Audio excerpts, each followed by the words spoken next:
we're not the lost. Walked on straight from the past. We'll never look back. We're not the bride, we are the ones that face the mistakes that we make. We won't turn away. We're not the bride, we're not the lost.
Life we have chosen, armed soldiers to a common war we fight, to this passion of love we may fail and die.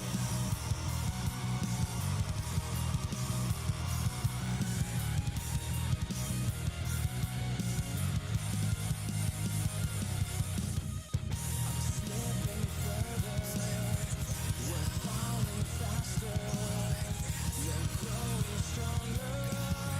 Let's not grow weaker than I know.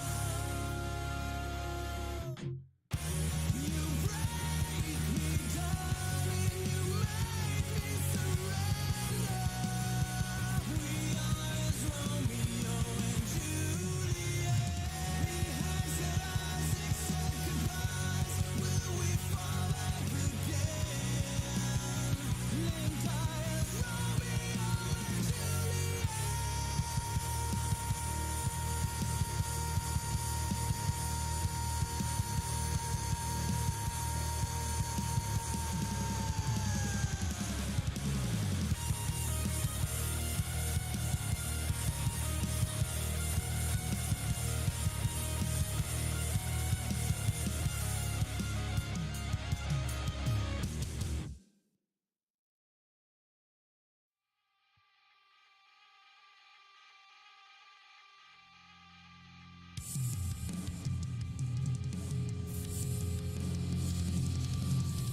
Hello and welcome everybody.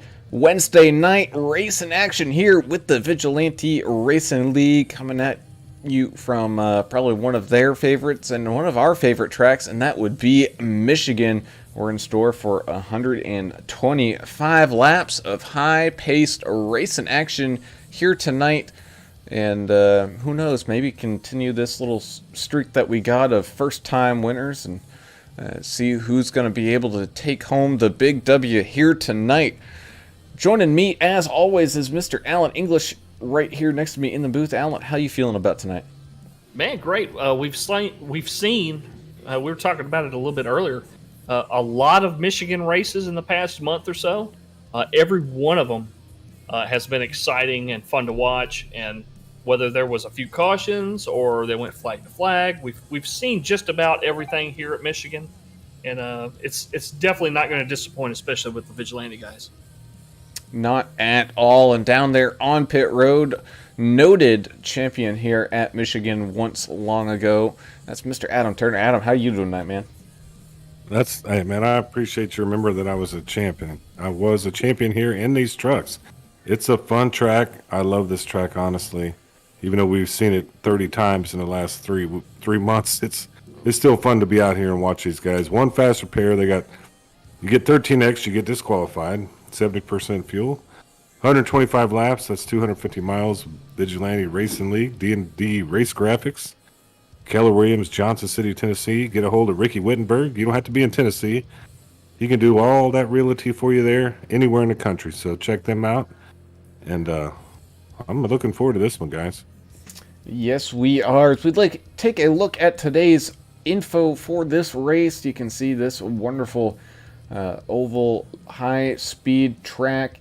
Doesn't look like weather's going to be too much of an issue today. Track temp's not too hot, but not too cold, so I think these guys should be in store for some great laps of racing, and that's going to bring us to that key to the race, and that is mastering turn number 2. Man, Adam, I know you can speak for this because you call it out every single week that we've seen that one of these Michigan races. Turn number 2 is kind of where your race is won and lost. Yeah, I agree. I know I beat this to death, but it does tighten up when you're coming out of 2. I mean, I know it's wide open technically as you get a little bit further down the backstretch, but for some reason it just seems like a funnel right there in 2, and that's where we see a lot of guys kind of lose it, and I think you can really make hay in 3 and 4 if you save your tires and you kind of know where to go. There's several lanes you can run in 3 and 4, and I think that's where you win it. That's where the money's at. But the 2 is where all the fun is, all the action. So maybe we'll see some fights down there in turn 2. Who knows?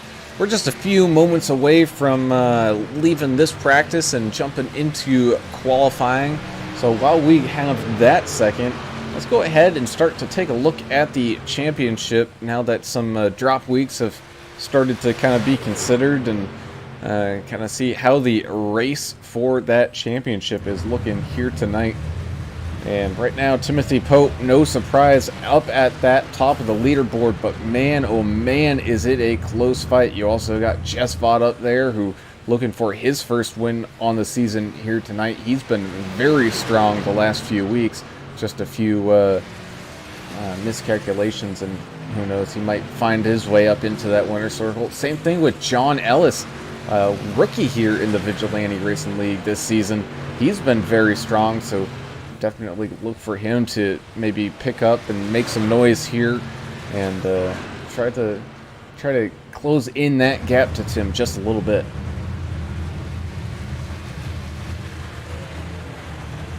I don't know how he's going to close the gap. It's going to be tough, but there's definitely a chance, here tonight to make a little bit of hay. I think we're definitely going to see Tim Pope up front at some point here tonight. So Something we haven't really touched on tonight that we did talk about a little bit before we started the stream was tire limits. So that's something new that Vigilante's been doing here lately. They got a 5-set limit. That includes the set that they start the race on. So, depending on how cautions go and everything, that should be plenty of tires. These guys shouldn't have to worry too much about running out of tires. But if we get a whole string of cautions, guys are going to be using them up, though, for sure, just to get every little advantage they can on these restarts.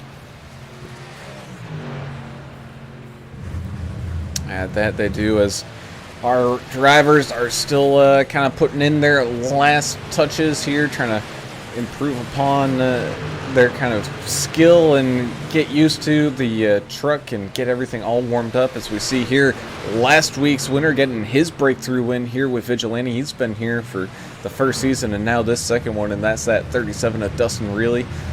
Very good plate track racer, but who knows, he might be able to find his way out there to victory lane here tonight, as practice does finish up, and we're going to go ahead and take a ride around with who's going to be that first person that's going to try to jump out on track. That's going to be the 14 of John Herdzik. Let's take a ride around with him in car. You can see not as banked as a lot of tracks here, but these turns also aren't quite as sharp. They're a little more, I don't know what, they're longer. There's a lot more distance covered in the turn. It's not so tight of a turn, so these guys can still carry a whole ton of speed through here. Well, on the back of a motorcycle, you call that a big long sweeper. That's just a very, very wide radius, big wide radius turn, I guess you would call it. But we're streaming on all three platforms tonight that we usually stream on, and on Twitch so far we've got Nox Medusa and Angry Indian joining us. Thank y'all so much for tuning in. No activity just as of yet on the Facebook. Let us know if you're watching on the Facebook. Drop us a comment down in there. We'll be sure to mention you. And of course, Gary Sack over on YouTube. He said he's finally getting to watch a VRL broadcast. Well, we're glad you're here, Gary. You're not going to be disappointed. This is his home track. Gary's from Michigan, so he's going to enjoy it. Lofi Evans saying, let's do it. The Magician 48 saying, let's go 07. He says the Magician thinks that Team Omega is going to come home with a win tonight. We will sure see. So we get into the qualifying session here. And that's some good stuff. I love hearing about who's watching and why they're watching, and maybe even where they're from. We learned a little bit about where people were from the other night. I thought it was cool. All the interaction is awesome. Hopefully tonight, Michael Adamson, he's willing to talk to us if there's some kind of issue, boys. So we're going to have some guys we might pull up during some of these, if there is a caution, just to kind of see how that track is played out tonight. So we watch David Hot Rod Mayberry driving that 29 truck around. He was one of the guests on that Vigilante Report podcast that they put out on SoundCloud, so go check that out if you want to hear some of the kind of behind the scenes and some of the driver's thoughts that we don't necessarily get to here in the broadcast. That's a great look and kind of get into the mentality of some of these guys. Dave Mayberry, though, just maybe joking, maybe not, calling his shot a little bit, racing with some new equipment, got some brake pedals, got some new steering wheel going on, and we have seen it a little bit here. He's gotten some better results. I mean, still has a little bit of that unlucky bug that Russ Kilgore has, but who knows? Maybe Dave Mayberry gonna start popping up here and sneak his way up into a victory. As the 07 of Jack Dixon is also one of those guys who'd love to walk away here getting his first win in the Vigilantes Racing League. Well, I tell you, one truck I'm going to be watching tonight probably is the 88 of Eric Klafko. We talk about him quite a bit, when we're doing middle of the pack stuff. It's his time, man. I think he's one of those guys that can really, when he busts into like the top 5 or the top 8 cars, you're like, where the heck did the 88 come from? He just kind of sneaks up there. So, but he's consistent, and we'll see what Eric can do tonight. I'm going to be watching the 88. Yeah, that's a pretty good pick. I like that pick right there. He's probably due, wouldn't you say? Oh yeah, for sure. And we know he's got the skill to do it. It's just the timing hadn't been right, and we'll see what he can do here at Michigan. As another person who we normally don't see here in the league, but we do hear from him in chat from most of these races. The 72 of Chandler Paul. Normally out there rooting for the 3 of Austin Paul, but his work schedule finally worked out for him here tonight, and he's able to race with us here. So glad to have you out here, Chandler.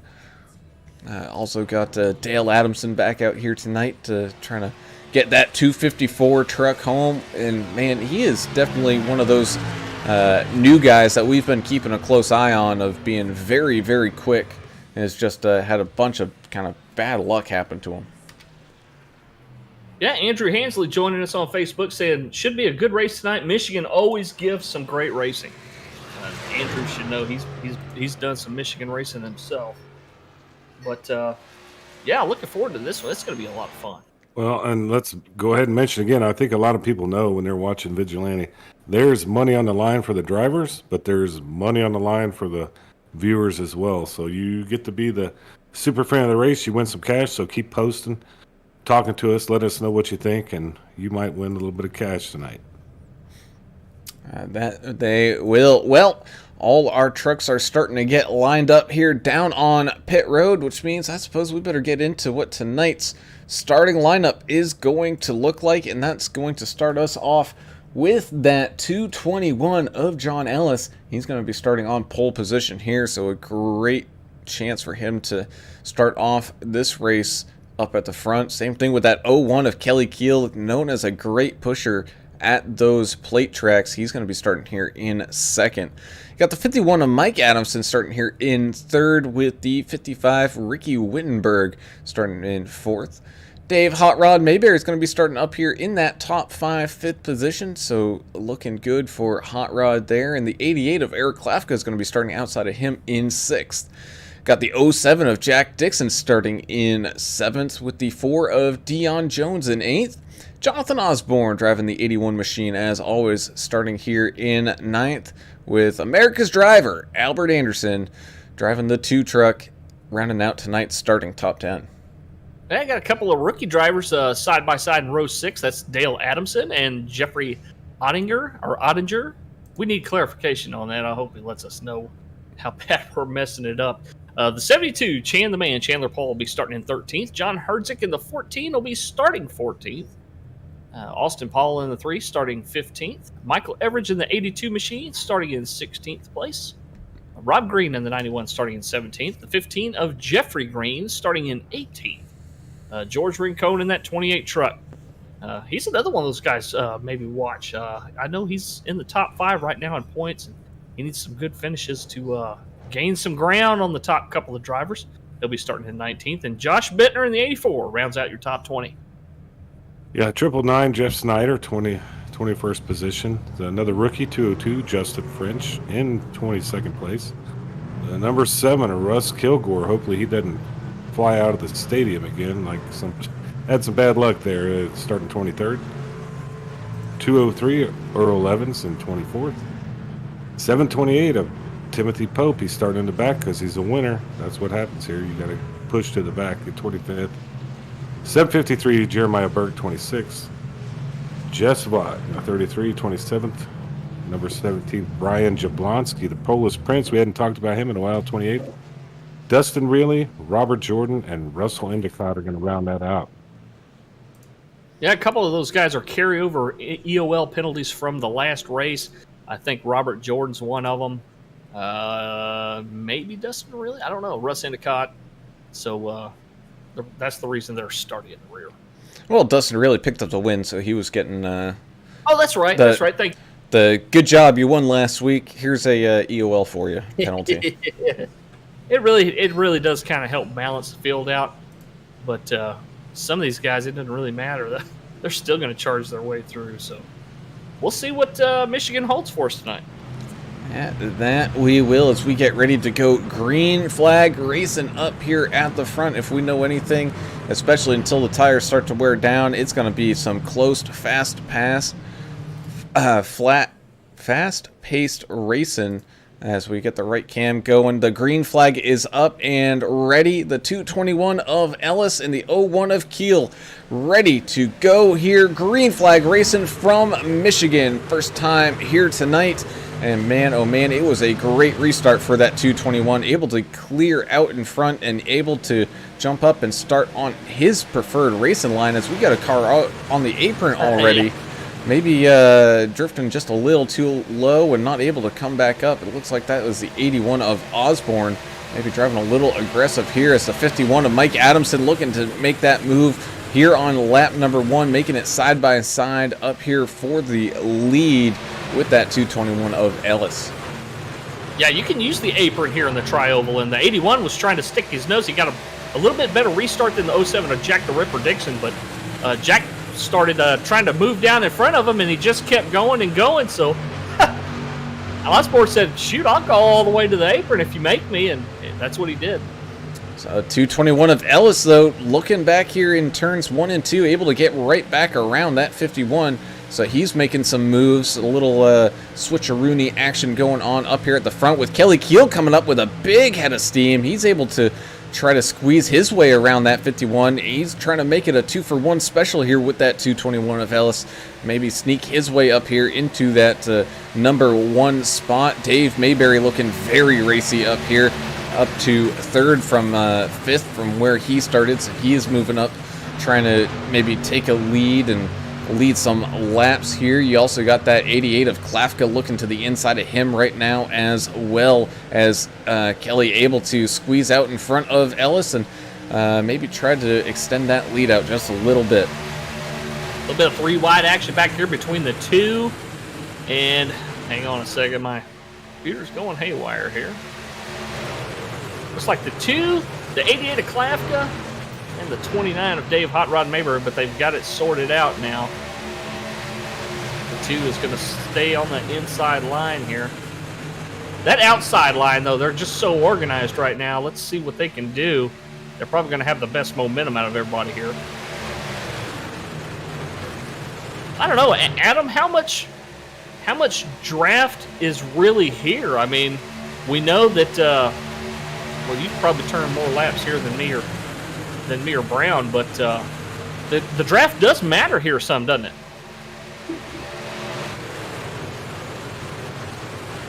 Is he there? You know what, he might have been bended over to reach into his cooler just a little bit, as the 72 of Chandler Paul looking very racy here from the get-go. He's all the way up into 6th right now, battling it out side by side with Dave Hot Rod Mayberry, up 7 spots on the day already. He's definitely making a charge for himself here, as we can see Russell Endicott got to go a lap down here in just a minute. He ended up getting a pretty severe steep penalty and had to come down under green flag conditions for a pass-through. Due to some of the incidents that happened last week. So, as there's contact made, he's going to end up going down into the grass. Oh, not good there for Russ Endicott. Thankfully, it looks like he is the only one heavily involved in that, but I didn't catch who got tagged there. It might have been that 72 of Chandler Paul. A lot of trucks out here look the same, kind of the same color schemes. And well, look at Klafka is not going anywhere. He is being very persistent on that low line. Now he'll slide in between the 01 and the 221. Going to maintain his position here. 84 of Josh Bittner's pitting in. I think he was involved in that accident with Russ Endicott. You know what? That could definitely be a possibility, as it looks like he might have had some scrapes and dings to that machine and might have affected the steering just enough that he feels that it's going to help coming down into pit road early here, rather than trying to stay out there and kind of ride the struggle bus. As the 55 of Ricky Wittenberg looking to the inside of Albert Anderson right now. Trying to move up into a top 4 spot here from 5th. You also got Dale Adamson trying to slowly work his way up through this field. He's got a little bit of space between himself and the 07 of Jack the Ripper Dixon, but he is slowly closing that gap up as the 81 of Osborne is right on his tail. It looks like Mr. Turner is having some technical difficulties over there in Oklahoma. But me and Mr. Brown will do the best we can here. This is going to be a really long race. It's 250 miles, 125 laps, as we mentioned. So I think you're seeing these guys being real patient up here in front. Not a whole lot of big risk taking, not a lot of real aggressive passing or dive bombing or anything going on up here. These guys know that we're very, very early in the first quarter. They're not going to try any craziness yet. No, and we can actually kind of see this already. It's not that the field is single filed out. Everyone's kind of running their own lines and it's staggered a little bit. But for the most part, they're nose to tail. I think all the passes that people wanted to make early have been made, and they're just going to be patient from this point on out. They have that competition yell coming out on lap somewhere between 65 and 70, and I have a feeling we'll probably see pit stops happen maybe halfway before then, right around maybe lap 30 to 35 or so. Oh! Dale Adamson stuck it up in a hole that wasn't quite all the way open yet, I don't think, between the 07 of Dixon and the 81 of Osborne. You might want to go back and take a look at that, but woo! Almost a Jimmy Clear situation there. He slid up in a hole that wasn't finished opening up yet, but able to hang on to it. Well, let's take a look-see at it. We do have it on the replay file. And you can see them going side by side. Just waiting to see. Oh my goodness, that was a very gutsy call by that iRacing spotter to get him clear in that situation and back up to that high line. But sometimes you do got to be aggressive, whether or not you want to be aggressive that early. It's yet to be seen, but everyone's all right and driving away from it just fine. So as of right now, no harm, no foul. Well, lap 11 now. These tires are built up to pressure now. They're probably as good as they're going to get right now on this set of tires. So the drivers are feeling good. They feel like they can make that truck do whatever they want. So, yeah, you might see a couple of guys maybe pushing the issue just a little bit, Well, look, I'm back, so I have minor emergency over at the house, so... Everything okay? It's okay, it could be better, so if I leave again, Ooh, as we got a truck up in the wall, he's going to come back down off the wall and into the 15. Big checkup. That's the 91 of Rob Green. Man, that was very close to being an absolute disaster for the 15, however, of Jeff Green. He lost a lot of speed now, and Brian Jablonski having to check up. Yeah. Not giving up, though. There's no quitting Rob Green. Well, I mean, you just kind of stay with it, and I like what you said. I think right now your tires are about as optimal as they'll be. They're going to start fading pretty soon, and then that's when some real mayhem may happen. So enjoy these tires while you have them. So we got a wad of trucks here right around where Austin Paul is. Back here in the 19th and 20th position, you got Jess Vaught, Jeff Snyder, Jeffrey Ottinger, Dustin Reilly, Rob Green. A bunch of guys here kind of fighting towards this back of the field, maybe taking their time and just waiting for the right moment to really put the hammer down. Someone's also waiting to put that hammer down is Timothy Pope. Man, he is falling way off the pace here. I don't know what's happening with him, but he is not moving up through this field like we normally see him do that. Well, he might be in one of those situations where he says, I'm going to maximize my fuel economy. I'm going to save as much tires as I can. And then, hopefully be good on the long run, which we've seen several of these guys know how to make a great long run truck. And Andrew Hansley said something about the draft. He says he thinks the draft really helps to set up what he refers to as the Michigan slider. Oh, as we got a truck going around. It's the 82 of Everidge. He got turned a little bit there. I didn't see exactly by who. Single truck spin. He avoided hitting the wall, so other maybe some flat spots on those tires, he's going to be all right and able to drive this one away. Yeah, that was close. He was able to get that thing stopped right before it hit the wall. Yeah, 202 is Justin. 202 is Justin French. He claimed it. It was just kind of one of those things. Yeah, I think misjudged the pass or whatever he was trying to do there. As we're now on lap 16 of 125 here at Michigan. You can see the 14 of John Herzig trying to make his way up through this field again. You got the 4 of Dion Jones trying to hold off quite a few of these guys, including the 28 of George Rincon, the 753 of Jeremiah Burke, and the 7 of Russ Kilgore. Once again, not driving the Gorilla Glue. He's got that Ortho Home Defense truck going for him. Yeah, it's a cool paint too. And looking at some of the other paints out here, especially like the Omega guys and a few others, Ricky Wittenberg paints these trucks. He does one heck of a job too, and he's one of our race sponsors. D&D Race Graphix. Go check him out on Facebook. And Graphix is spelled with a Grafix. So D&D Race Graphix. Go check him out. Send him a message, man. Give him some ideas. Get you a truck painted or a car painted. The guy's really talented. As a guy we haven't really talked about much today, is kind of stuck here, kind of towards the rear of the field, and that's Earl Evans driving the 203 Go Army truck here tonight. Trying to stay on that lead lap, but he's definitely not quite up there with the leaders. Not a terrible day for him, but he's still trying to get everything together here and make a run for it. Yeah, he was the one that was joining us earlier on YouTube. That's Lofi Evans on YouTube. You can see his comments there.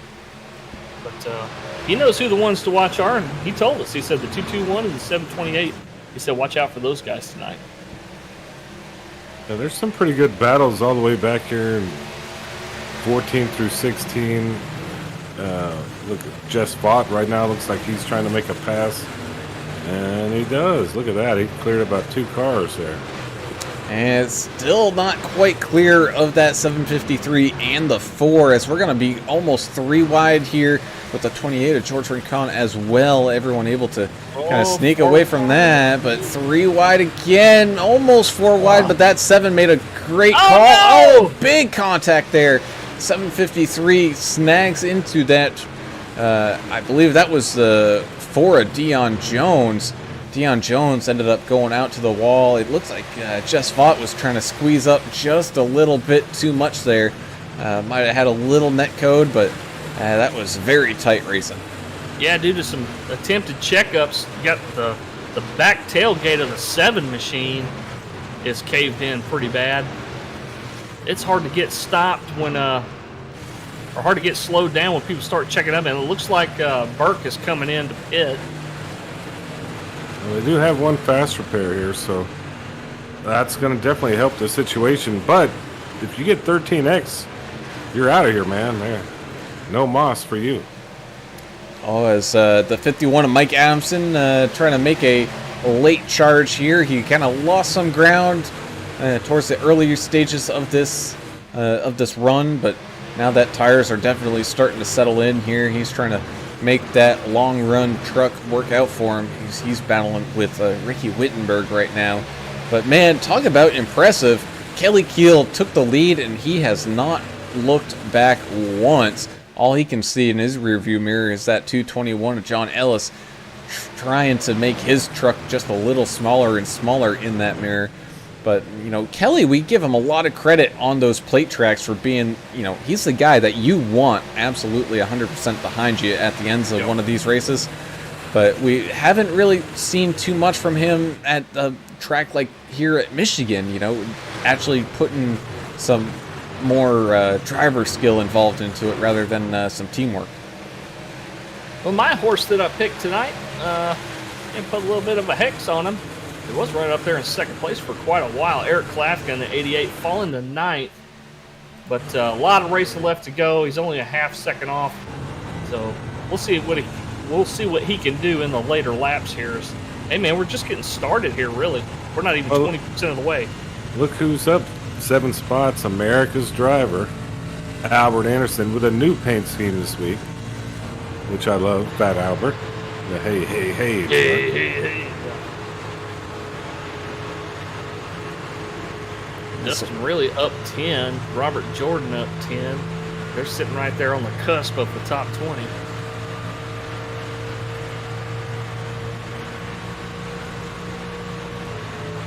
Take a look here at that 204 of Robert Jordan. He's sitting right now in that 20th position. Starting in the back, up 11 spots. I mean, just like Dustin really there in that 37, going all the way to the back, trying to make up as much ground as he can, as we're kind of getting close to that lap 30 mark. Here they come. When the pit stops start to happen. Klafka just short pitted everybody. The rest of them are coming this time, I think. I got Kelly Keel. Oh, Kelly Keel with an issue coming down pit road. He's going to end up snagging that inside pit wall. He's going to try to get that thing turned around, and he doesn't have enough room because of everybody coming down. Oh, man. Heartbreak for the 01. From the lead, he's going to lose 20 positions here.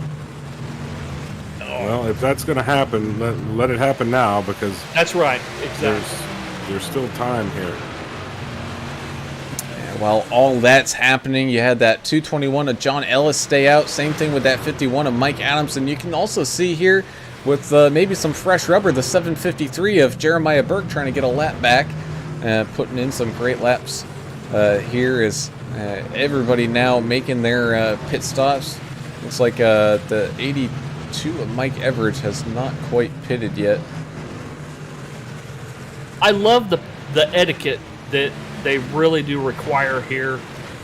You see when these guys come into the pits, they're staying to that right lane, giving guys room, and they're not jumping over until they're getting up on their pit box. So great job of these guys to, they do have a lot of etiquette rules and stuff, and there's reasons for it. And you see a lot of clean driving on pit road because of it. And Matt, talk about maybe taking disaster and running with it just a little bit. Jeremiah Burke, with that early pit stop, it's going to probably change up his strategy quite a bit here, but he's going to end up inheriting the lead here, avoiding all that kerfuffle that happens on pit road during that green flag pit stop. Not only what's going on the pit stop, is coming out of pit road is kind of mayhem as well, as we're kind of seeing that in the back, as the 221 just 4 wide. Yeah, they just came out of the pit road and trying to stay up with everybody and causing a little traffic jam. Ice cold tires, and you're coming out of the pit still trying to build momentum. Yeah, it's hard to stay out of the way of those cars that are at speed, Now, this is also something we don't normally see too much of. Normally we see people in, teams like Limitless Esports or Vigilante Omegas or any of those guys, each team will have their own kind of pit strategy and aspects, and we can kind of see that into effect. This is kind of the first time that we've seen absolute mass exodus, where just about everybody all came down at once. Yeah, it almost looked like like a Daytona in the real life Cup Series, when all the manufacturers are pitting together and you have big gaggles, all the Chevrolets coming in at one time. But, all makes and models that time. We had just about everybody come down pit road. That's why I like the idea of Klafka short pitting a lap, coming in on lap 24. A couple other people did, too. Albert Anderson, looks like Jess Vaught, Justin French. A couple guys had the same idea to stay off a really, really crowded pit road. Looks like Jeremiah Burke. He was a fuel only or a 2-tire stop. So was Klafka.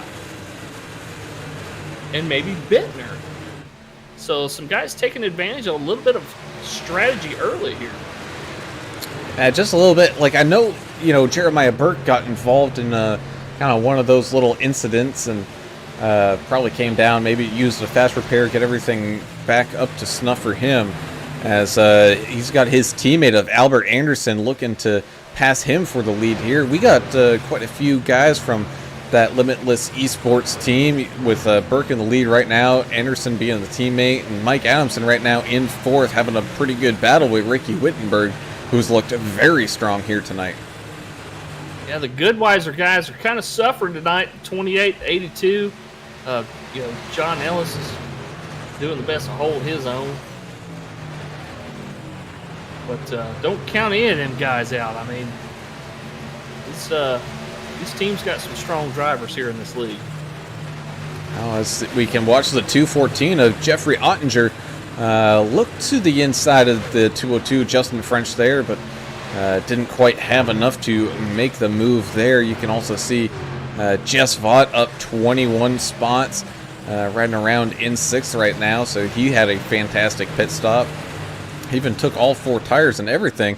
As Ricky Wittenberg, man, he is flying up through this field like a man possessed, running extremely quick lap times here, setting his best of the race so far there, able to get around those all those Limitless Esports guys who are now 2, 3, and 4 all stacked up. But Ricky Wittenberg leading some laps here at Michigan. Yeah, Morris Wanchuk on YouTube, thanks for joining us. He has a question saying, what % fuel do these guys run in this league? And at this track right now, they're running 70%. They're running 70% fuel, and you have 5 total sets of tires.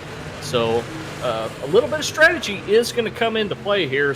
Him and Gary Sack are talking about how great Michigan is, and it's always fun watching these trucks run here. Yeah, I forgot about the 5 sets of tires. That kind of throws a whole nother dynamic into it. And Gary Sack, we know him. I know he loves this place because it's Michigan, the home of him and Ted Nugent and all the cool stuff that goes on in Michigan, rock and roll and everything. Good to hear them. We got a super fan of the race. Don't forget that. You could win some money. I love the old Motown stuff too, man. Love that. Absolutely. Has had a little battle here between the 3, the 88, and the 29. Hot Rod Mayberry, Austin Paul, and Eric Klafka. Had a little battle going on. Dave Mayberry, not the best of pit stops total time-wise for him. From listening to that podcast, that was something he was definitely looking to focus on, was maximizing his pit stops, as he felt like he was really struggling there. Did lose quite a few positions, down into 12th, but still not a speeding penalty for him, and he's able to get back out there and race. So here's where you set your crews and you just kind of ride around, right at them. I mean, yeah.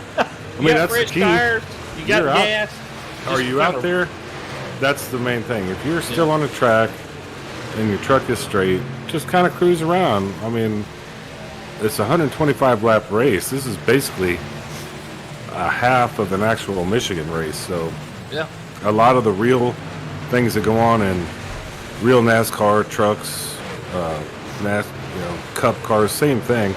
A lot of those theories hold true here because it's a simulation, not a game.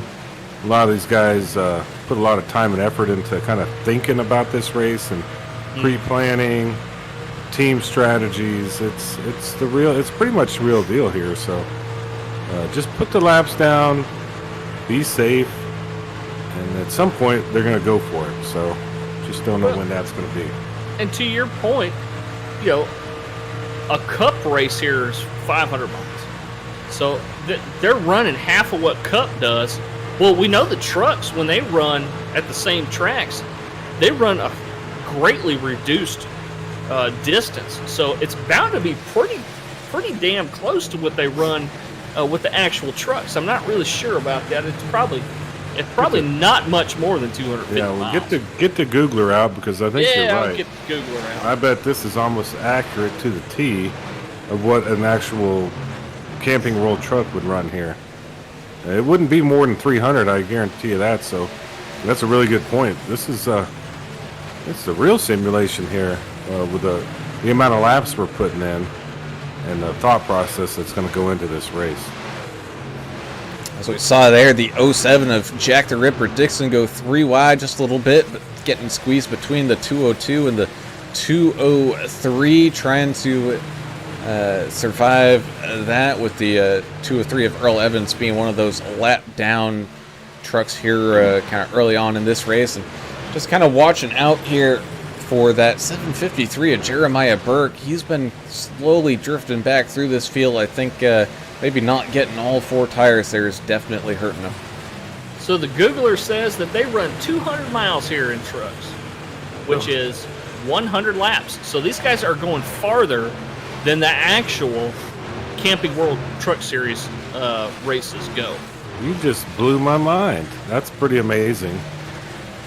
So this is, I bet the Xfinity Series runs at least 300 miles, and it doesn't matter. The point is, 400 maybe. is this is very much simulated as an actual race. So these guys got to be in it, right? You know, you got to kind of prepare for sitting in that rig for that long. You might as well have some cold beverages with you and all that stuff. I was going to say, Gatorade bottles. We're watching Albert Anderson kind of lead teammate Mike Adamson around here. Both drivers looking very strong. However, Ricky Wittenberg continues to absolutely drive away from those guys and put in great time after great lap time. It's the 07 of Jack Dixon now trying to get around that 753 of Burke. Also got some race going on here back at 16th. You got the 28 of George Rincon trying to make a pass here on the 999 of Jeff Snyder. Jeff Snyder looking to get one of his breakthrough wins here in Vigilante, trying to sneak his way up through this field and end up somewhere near that top 10. Same thing with Brian Jablonski, one of those guys who's got a lot of talent in that Polish Prince, Brian Jablonski. Problem is just one of those guys who, man, if there was a wreck, man, it was just magnetized to him, and he ended up getting quite a bit of damage from just other people's stuff in all the previous races this season so far. So Gary Sack had a question on YouTube. He says, do these guys run stages, or is it green to checker? How do they do it? Basically what we're looking at here, we hadn't talked about it, but there's going to be a competition caution somewhere between, was it lap 65 and lap 70? Somewhere in there, I believe. Yeah, so, roughly halfway. And the cool thing is the drivers don't know exactly when, and we don't know. We don't either. So yep. it makes for a surprise, and you know, so there's all kind of strategy involved with that as well. And you'll see that kind of play out as we kind of get closer to that competition caution. Some of these short pitting guys might be looking for that too, and we may see some guys come in around lap 63, 64. We'll see. It's one of those guys that we like to keep our eye on, and that's that 728 of Timothy Pope. He's up to 19th right now, having a good battle with that 37 of Dustin Reilly. And, I mean, one of those things that we always talk about here with Tim is how is he able to save all those tires? And, man, I can tell you it's because half of that tire is buried into the ground by the looks of it. It's like magic for this guy. We did see him running really slow earlier, and we said, what the heck's wrong with the 728? You know, what's going on? Is it sandbagging? What's going on here? Saving tires, man. Yeah, I think he's probably just waiting to kind of see how it plays out, and then now it looks like he's kind of stepped his game up a little bit and kind of starting to work his way through the field. And once that competition caution comes, he will be right up at the front in no time. Just watch that. Well, you know, that's the other smart thing strategy-wise we haven't really talked about was maybe that was the right call. Let the field get spread out so then when it is time to go and make those passes, you're not trying to pass 2-3 trucks at a time. It's just picking it off one by one, and with that, you're able to save tires much more efficiently. Exactly. Yeah, you're fighting one car at a time as opposed to trying to squeeze it in 3 wide or passing 2 cars together. Much easier just to pick off one at a time. Hope's one of those guys. He finds the line that works for him, and he's very consistent. He runs the same line. He runs the exact line that he needs to get the job done. Some people are good at that. I cannot tell you how many times I said, well, let me try to run here, run there. Can never really figure it out. Yeah, a lot of these guys out here know what they're doing. I do the same thing, and then I'll end up in the wall or end up spinning down low. That's what practice is for, I guess. No, I did all that. I think it's my equipment. Maybe that's the problem. Or maybe I'm just terrible. Well, I've never won here, but you have. So. I actually have one here. I do know how to do this one. I don't want to go braggadocio on y'all. I don't want. Y'all have probably heard enough of my victory at Michigan and in the trucks, so I'm not going to talk about it. Don't break your wrist. Yeah, I'm not going to talk about that. But these guys seem like they got it figured out. Actually, the way they're running right now, very smooth, not too much panic, a lot of communications. There's 753 is coming down the pit right now. He's letting everybody know that's good stuff this early in a race. And so that 753 Jeremiah Burke ended up being off cycle by about I don't know what you want to call it, about 8 or so laps. So maybe in about 8 laps time, look for the rest of this field to come on down as Jess Vaught in that 33 up 25 spots. He's one of those guys who had a good job. You do really well, so you're going to start in the back penalties as working his way up through this field, looking very, very quick here. But man, Ricky Wittenberg still just absolutely driving away from this field right now as here comes Jess Vaught down pit lane. Hey, there's Albert Anderson right behind him. And here they come. Jeff Ottinger and John Herdzik also. Watch this battle for 22nd place. This is going to be for your lucky dog. We got Josh Bittner and it looked like Jeff Green fight for that lucky dog position just in case we do get a caution, because we do see it sometimes during a pit cycle, because you got cars or trucks coming in, trucks going out, differential and speed is drastic. Right now, looks like Josh Bittner has probably got that spot as he is right behind the leaders right now of Mike Adamson and John Ellis, who are riding around 2 and 3 for right now. As you can see here, that 2 of Albert Anderson coming out of pit lane, trying to get back up to speed. Looks like Austin Paul and Eric Klafka coming down into pit road. So we're definitely seeing a little different of a cycle here on this round of pit stops, and be interesting to see if people, knowing that this is going to be kind of I don't want to say a shorter run, it's still about 20 laps or so, but whether or not they take tires to, save an extra set here for the end of the race or something. Well, here comes French, Kilgore, and Maybury as Ricky Whitberg 3 seconds out in front of the second place machine. As he's going around out here and getting some laps led. I just heard on the radio he's coming in. Man, and looks like we got quite a bit of shade on the track too, so the track's cooling down. It's down to 86, yeah. Yeah, it started at about 100, so it's going to come down even further if we continue this shade trend here. So we'll pay attention to that and see if that helps these guys stick a little bit more.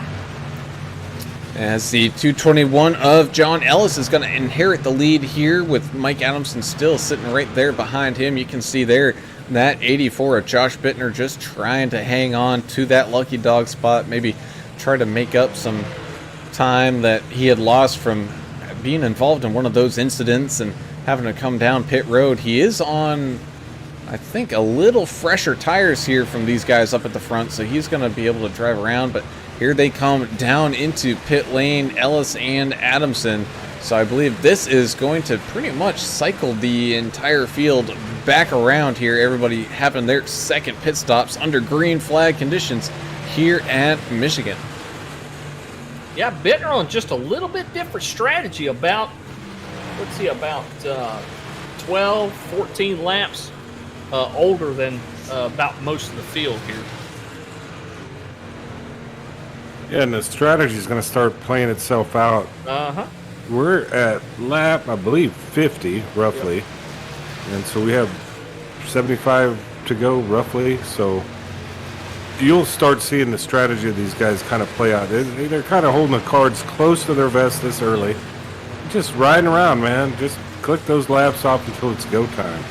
Is this a situation where if you've got the fuel to do it, do you try to stretch it till right before the competition caution comes out?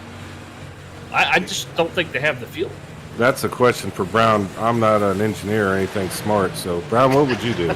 Well, so from this point on, and it looks like Ricky Wittenberg did exactly what I would have done, and that is just take fuel only, saving that extra set of tires for later on, because we know how these races can end up towards the end. You know, just one little yellow, next thing you know, absolute mayhem ensues. We got ourselves a green-white checker. Man, you want to be on the freshest tires possible for that, and you could definitely find yourself in a victory lane. But I think everyone from this point on is going to make it. I think Josh Bittner might be one of those guys that's a little too close to make it. He's probably going to have to come down pit lane once more and at least get a splash to try to make it to that midway caution point.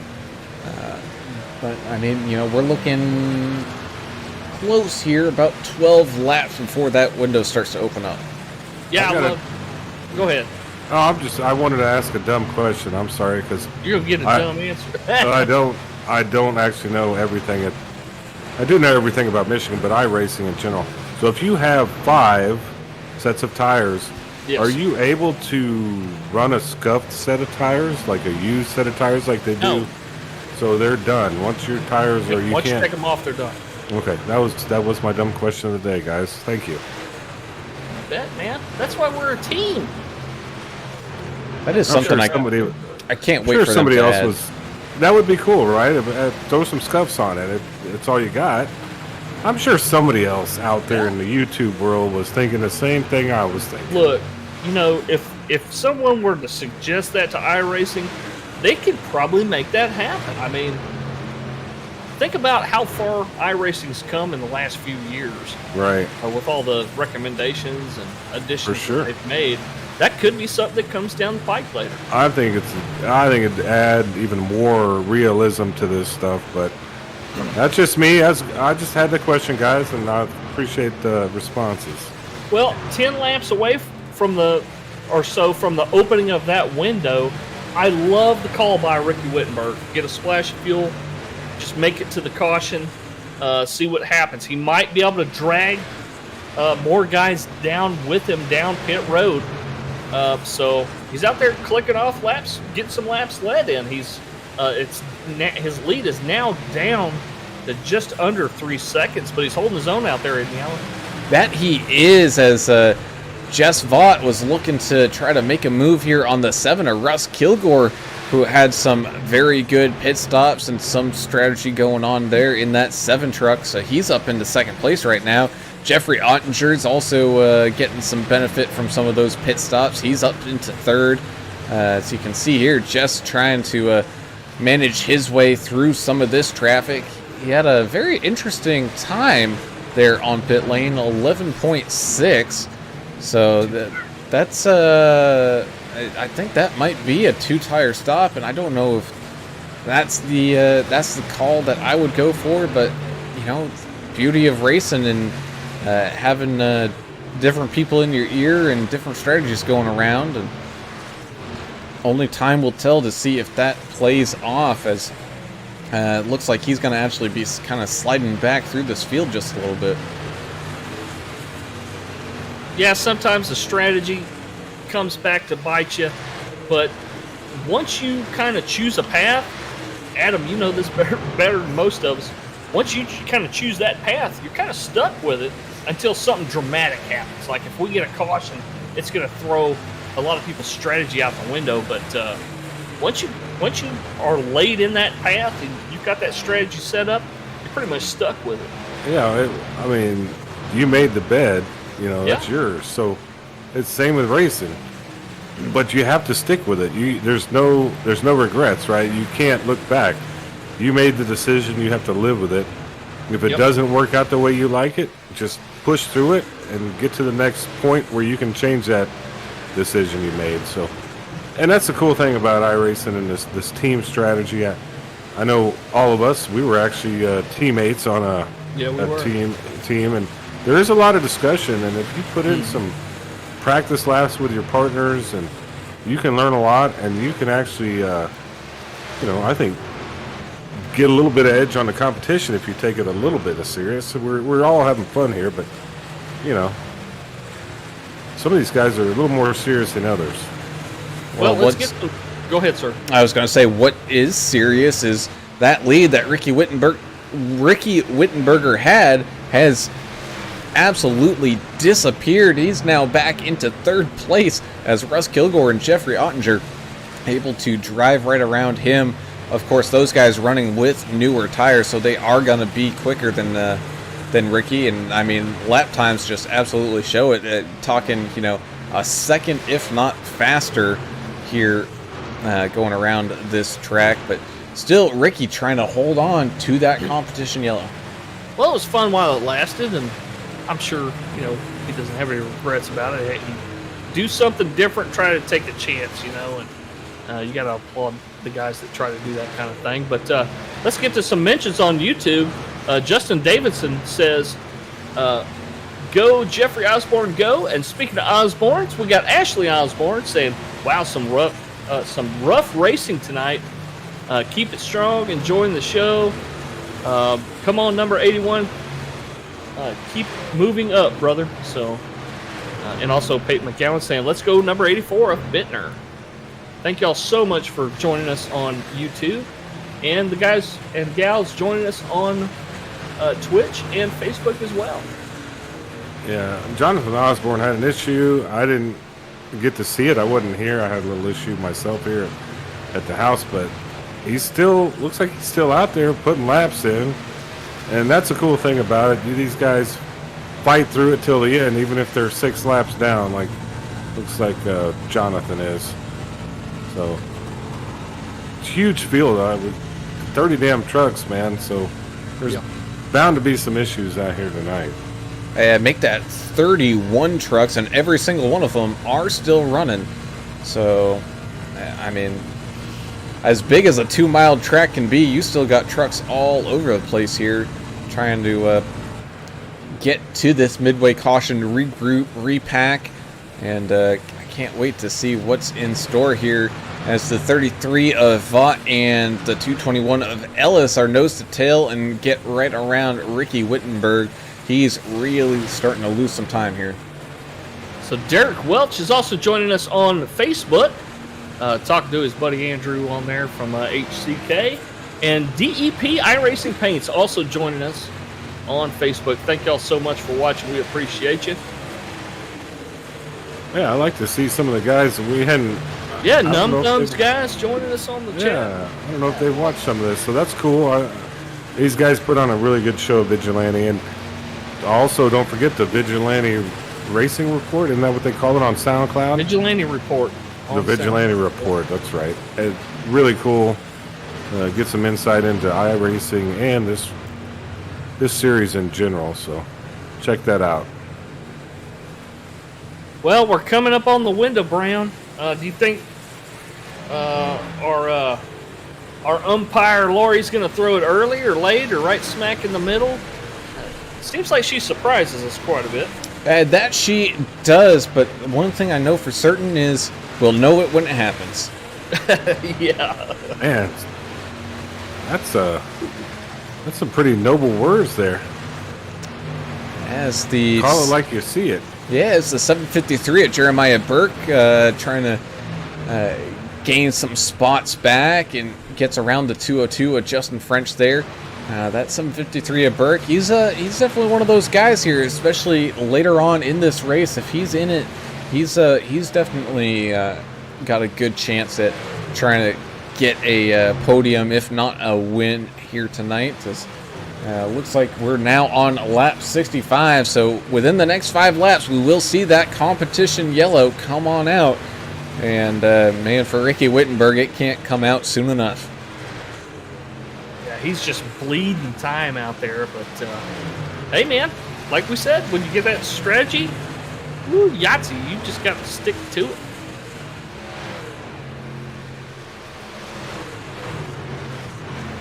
And here it is. Yellow flag is waving as the leader of Russ Kilgore is going to be coming on to lap 66.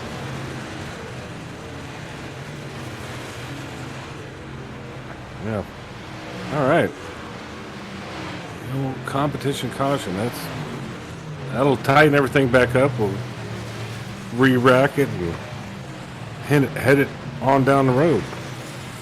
So from what we've seen so far, though, Adam, it's been pretty clean. I know we've seen a couple cars, just do typical beating and bang racing kind of situations go on, but, no one's absolutely destroyed their car yet, and we haven't really had that big one.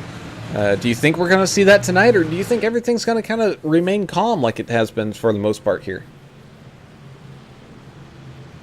I mean, I don't know. I think they're being patient. I think they've done this a little bit last season, and they're kind of used to Michigan maybe and where the issues are on the track. So I think it's been really smooth race, man. I mean, to be honest with you, this is how it should look. But I think as this thing progresses, the aggression's going to ramp. It's going to ramp up. And we're going to see some issues like we talked about in turn 2, but definitely pay attention to 3 and 4. That's where I believe the money. That's where I think you win it. So I don't know. I've had a really good time watching this thing so far because it almost looks like the real pros out here, right? I mean, these guys are probably better than the actual Camping World truck drivers at this point. Yeah, pretty close call between the 7 who was exiting his box and the 3 who was coming in. Very, very close to having some contact there. Man, same thing as the 01 at Kelly Keel was trying to peel on down into pit road. Yeah, that was a little wild action down there, but He kind of ghosted him, didn't he? yeah, I guess this is the one place you want to get ghosted here on pit road, right? Yeah. Like Swayze. Not that kind of ghosting. I'm talking about a different kind, but anyway. I digress. He went through him like a ghost. Oh, like a big little Swayze. That's true. Yeah, go ahead, Brian. As it looks like the 4 of Dion Jones did not come down into the pits here. I got a feeling he's probably coming down this time as the entire field goes around. I think is a case of maybe he was trying to get a lap back or something like that here. And the same thing with the 81 Osborne being one of those kind of let down trucks, trying to make up some ground. No, looks like that Ford Dion Jones is going to stay out. But while we do have a minute, let's go ahead and thank our sponsors of D&D Racing Graphix. Mr. Ricky Wittenberg has his own kind of car painting little gig going on, and you can kind of see just out of this field at least 10, if not more, trucks out here in the field tonight are racing paints by him, and it is A+ quality work. So if you're looking to get a truck painted, a car painted, really anything with flat sides, he can definitely help you out with that and get you a paint scheme that you'll love and will look flashy in victory lane. Same thing with the Keller Williams of Johnson City, Tennessee. As always, we tell you this day in and day out.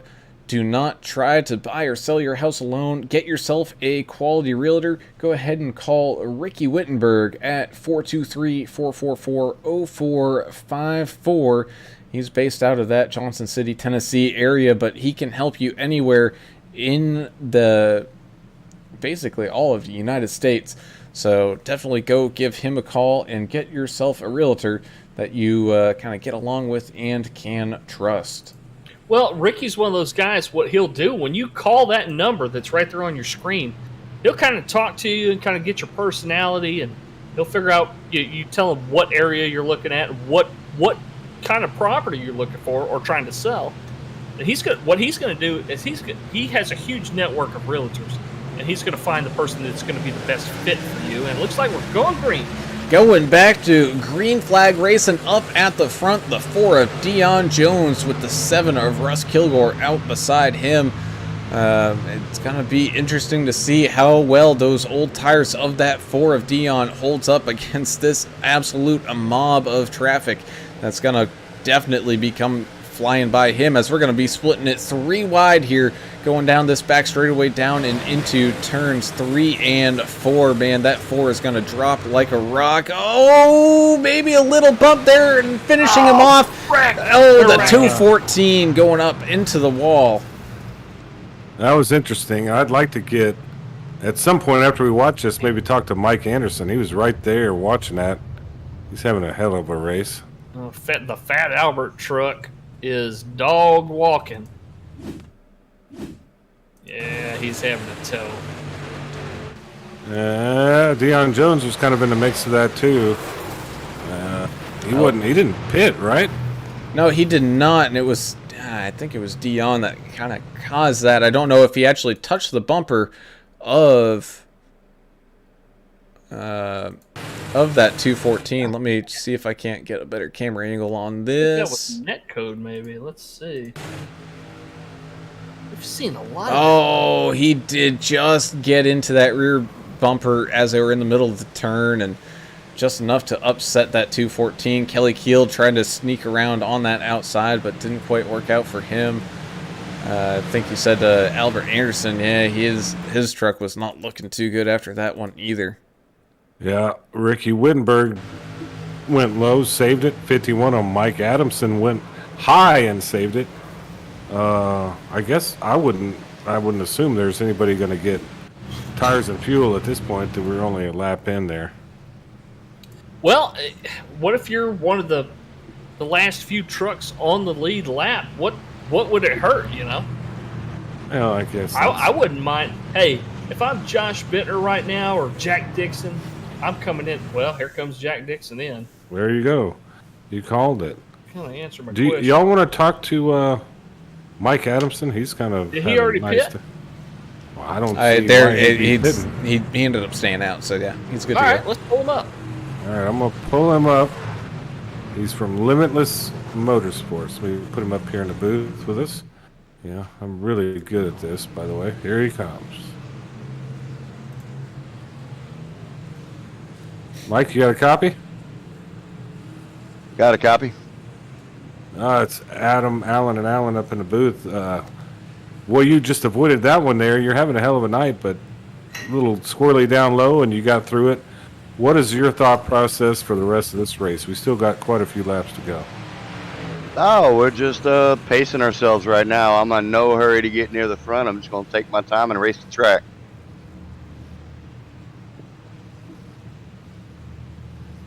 Man, that's good to hear.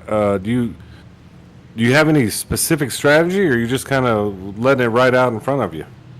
We're limitless. We got a little bit of strategy. We talked a little bit before the race, so we're kind of on a little bit of a strategy. See if it works. That's classified, Turner. I'm not trying to get secret information. I can't give you everything, but hey, I just want to let y'all know, if you take a trip inside my truck, I got the chrome bars out this week. Oh, really? super We got to go chrome. to the cockpit view and check that out. We'll have to check that out.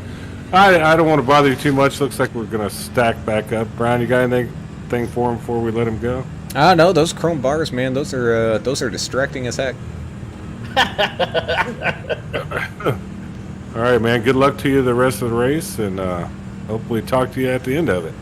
10-4, guys. I appreciate what you do, and yeah, we'll go back to work and see if we can't finish this thing off. You bet.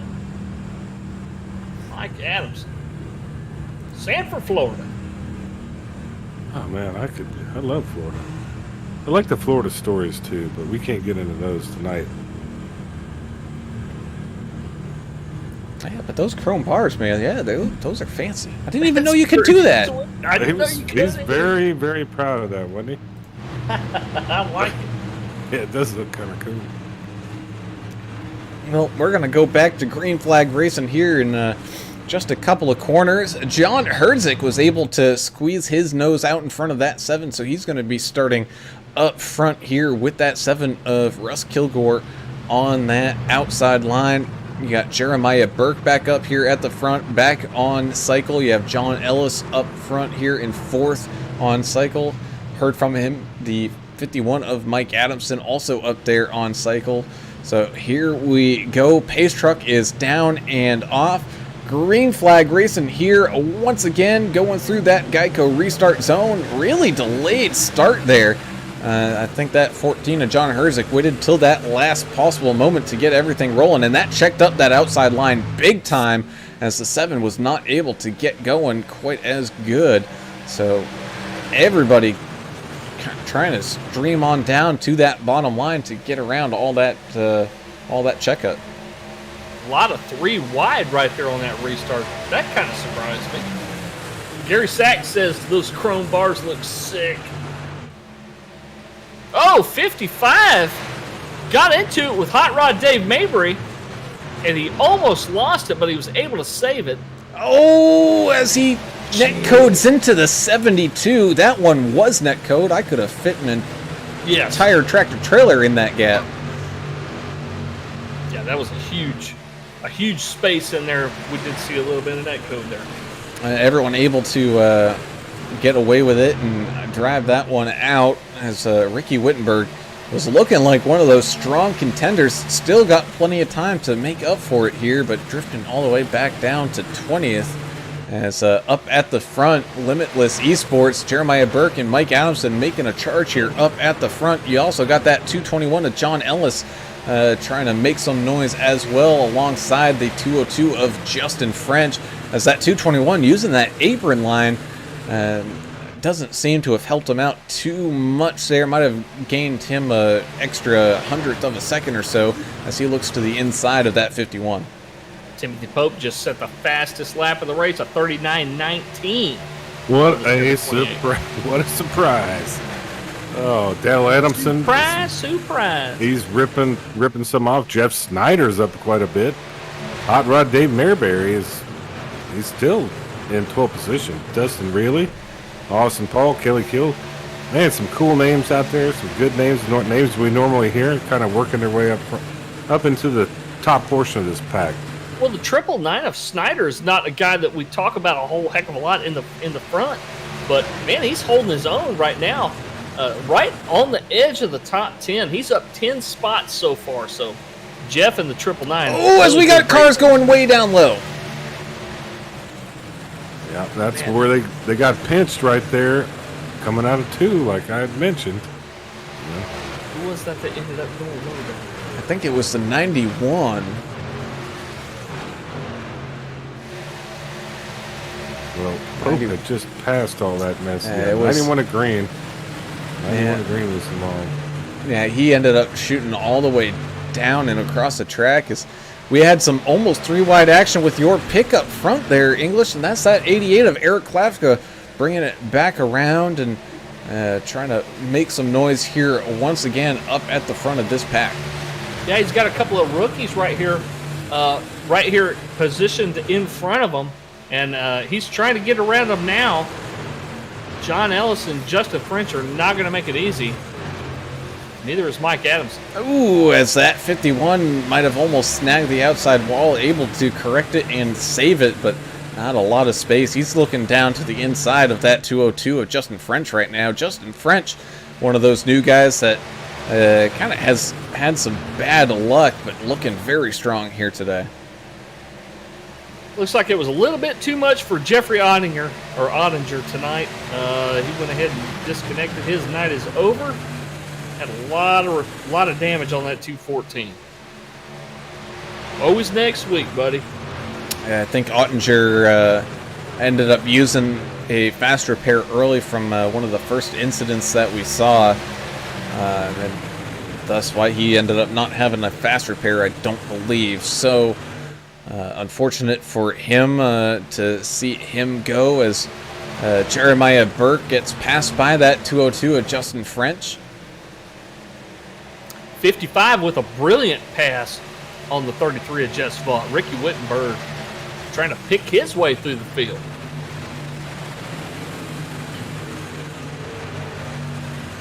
He's looking for another one here on Herdzik and Kelly Keel. He's probably trying to get a twofer here.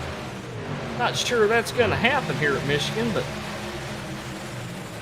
depends on what the 14 does here, I believe. It can happen. You just got to be a little careful. Yeah, I think these guys' tires are new enough where that wasn't quite going to work. He's going to work on the 01 right now, though. Ricky really trying to make that low inside line work for him. And he's got a teammate in Austin Paul there, that 3 truck, working on that back bumper of the 29. Dave Hot Rod Mayberry trying to fight his way up into this top 10. Dustin really has kind of come back through this field really well up into that top 10 ninth spot, driving that pink lemonade monster truck, driving that 37 really well here tonight, as definitely normally see from Dustin. He's a very solid racer. Let's see what you did there.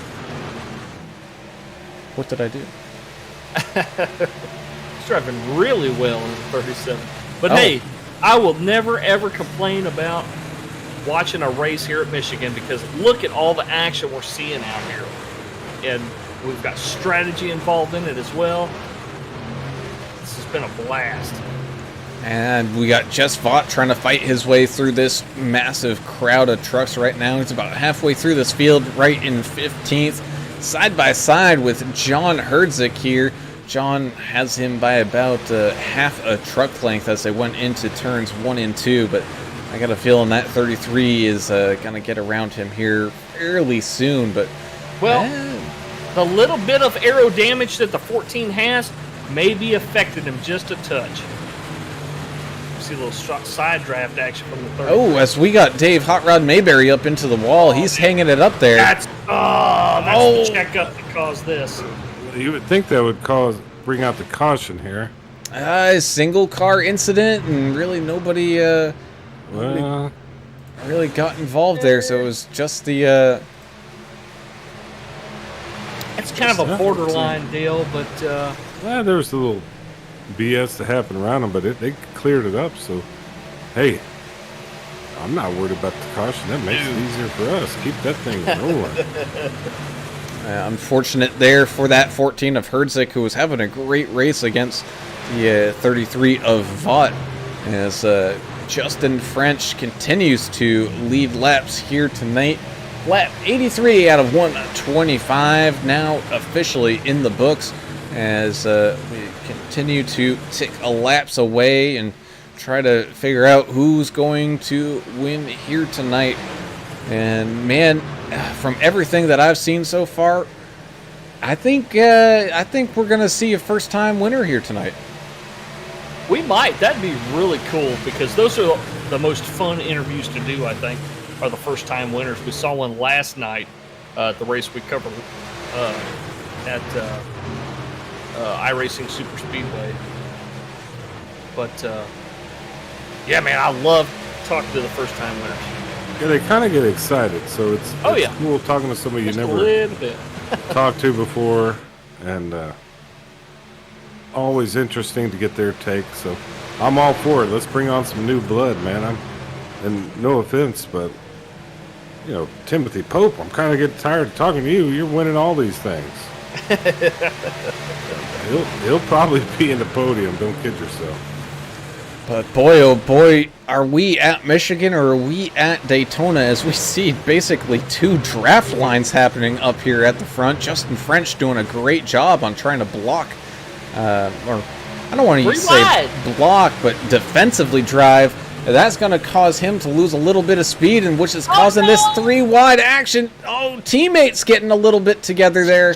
753 of Burke and the 51 of Adamson. Getting a little contact there, but able to maintain speed and drive it out. They're still going to be side by side, though, as they come down this back straightaway here. And man, oh man, is the action ramping up. That was rough. Oh, the 3 of Austin Paul spinning. We see a lot of tire smoke out of him. He's back straight. I don't know what happened with the 3 there. It worked itself out. Nobody else got involved, so here we go. Gary Sachs said he loves the way the 3's paint looks. We got to see a little bit of it right there for the wrong reasons, but Gary also says that this looks like a mini Daytona race right now. That kind of echoing off of what you were talking about. Yeah, I thought we just heard that. Well, great minds think alike. Apparently. Look at the 728. Up 20 spots. He's working his way right up to the front. We may have to talk to him again tonight. And G.O. on YouTube says nonsense. All right. Can you clarify that for us? Which part? We'd love to know what your thoughts are on it. DEP Racing, or DEP iRacing Paints said, man, wow, we got 32 trucks out here. Derek Welch says, they're kind of working on the 35 truck field over there at Numb Thumbs. They don't get Competition. that started up. So, Yeah. hey man, I could watch racing, this truck racing stuff every day of the week if I could. Yeah, they're fun to handle. They're fun to drive, basically, and they throw a lot of air. You get a lot of drafting. You basically get all the cool stuff without all the crap from the cup cars. So I think it's a great series and a great type of vehicle to kind of be involved in iRacing. My favorite, the trucks. Man, it's that 7 of Russ Kilgore had to take some evasive maneuvers. He had a big run on that 202. Justin French able to sneak away and around him up into 6th place. He's having himself a good run here tonight in that 7 truck as we start to go on to lap 90 here tonight. And these guys, they're definitely putting in the work here as everything's starting to get just a little bit tougher. So let's talk a little bit about the difference we're seeing between tonight's racing action and next week. Next week, we're at Homestead Miami Speedway for a 135 laps of racing down there, and there's just not the banking down there that you have here. Plus, it's a little bit shorter track. Yeah, it is. As Dave Hot Rod Mayberry coming down into the pits.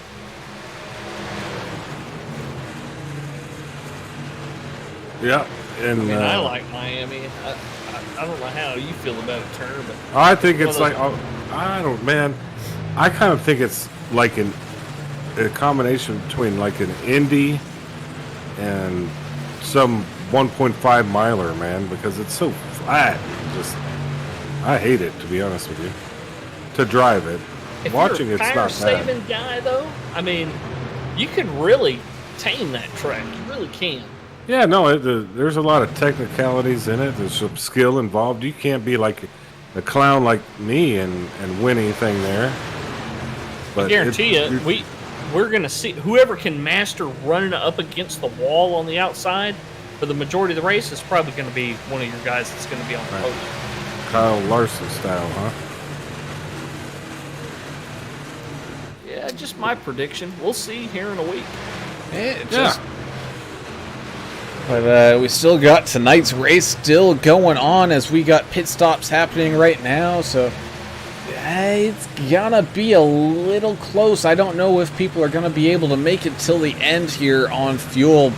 It's just kind of have to be a matter of waiting in and finding out. Looks like Mike Adamson staying out so far. Timothy Pope up into second behind him as he's got a little bit of help there with the 254. That's his son, Dale Adamson, trying to give him a little push around here, trying to maybe add a little blocker action here to create that little bit of a buffer between himself and Pope.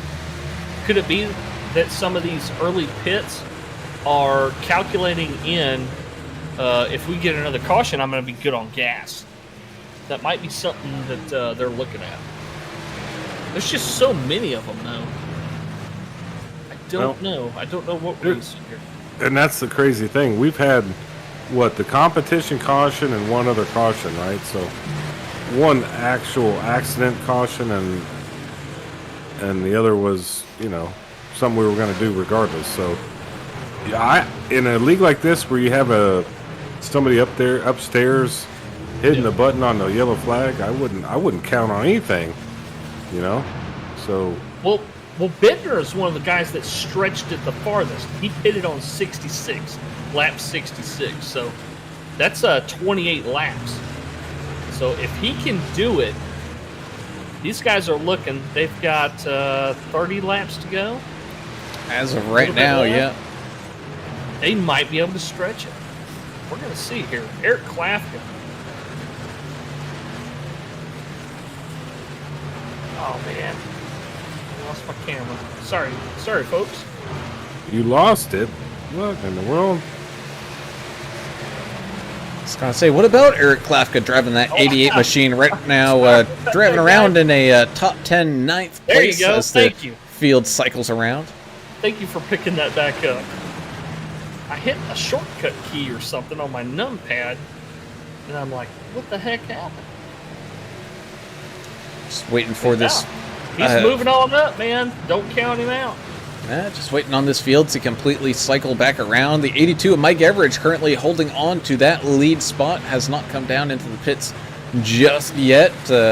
He's got a little bit of a lead over the 28 of George Rincon. Man, that 82 and that 28, I wonder if they got magnets or something in those trucks, because they're always around each other. Well, Ricky Wittenberg must have a magnet in the front end of that truck, because he's following Timothy Pope around here. He just set the fastest lap of the race. It's a 39:15 for Ricky Wittenberg. That's blazing, son. Here come your leaders. Everidge, Rincon, Dion Jones. Also got Robert Jordan coming on in. But a little insider information there for that 55 of Wittenberg.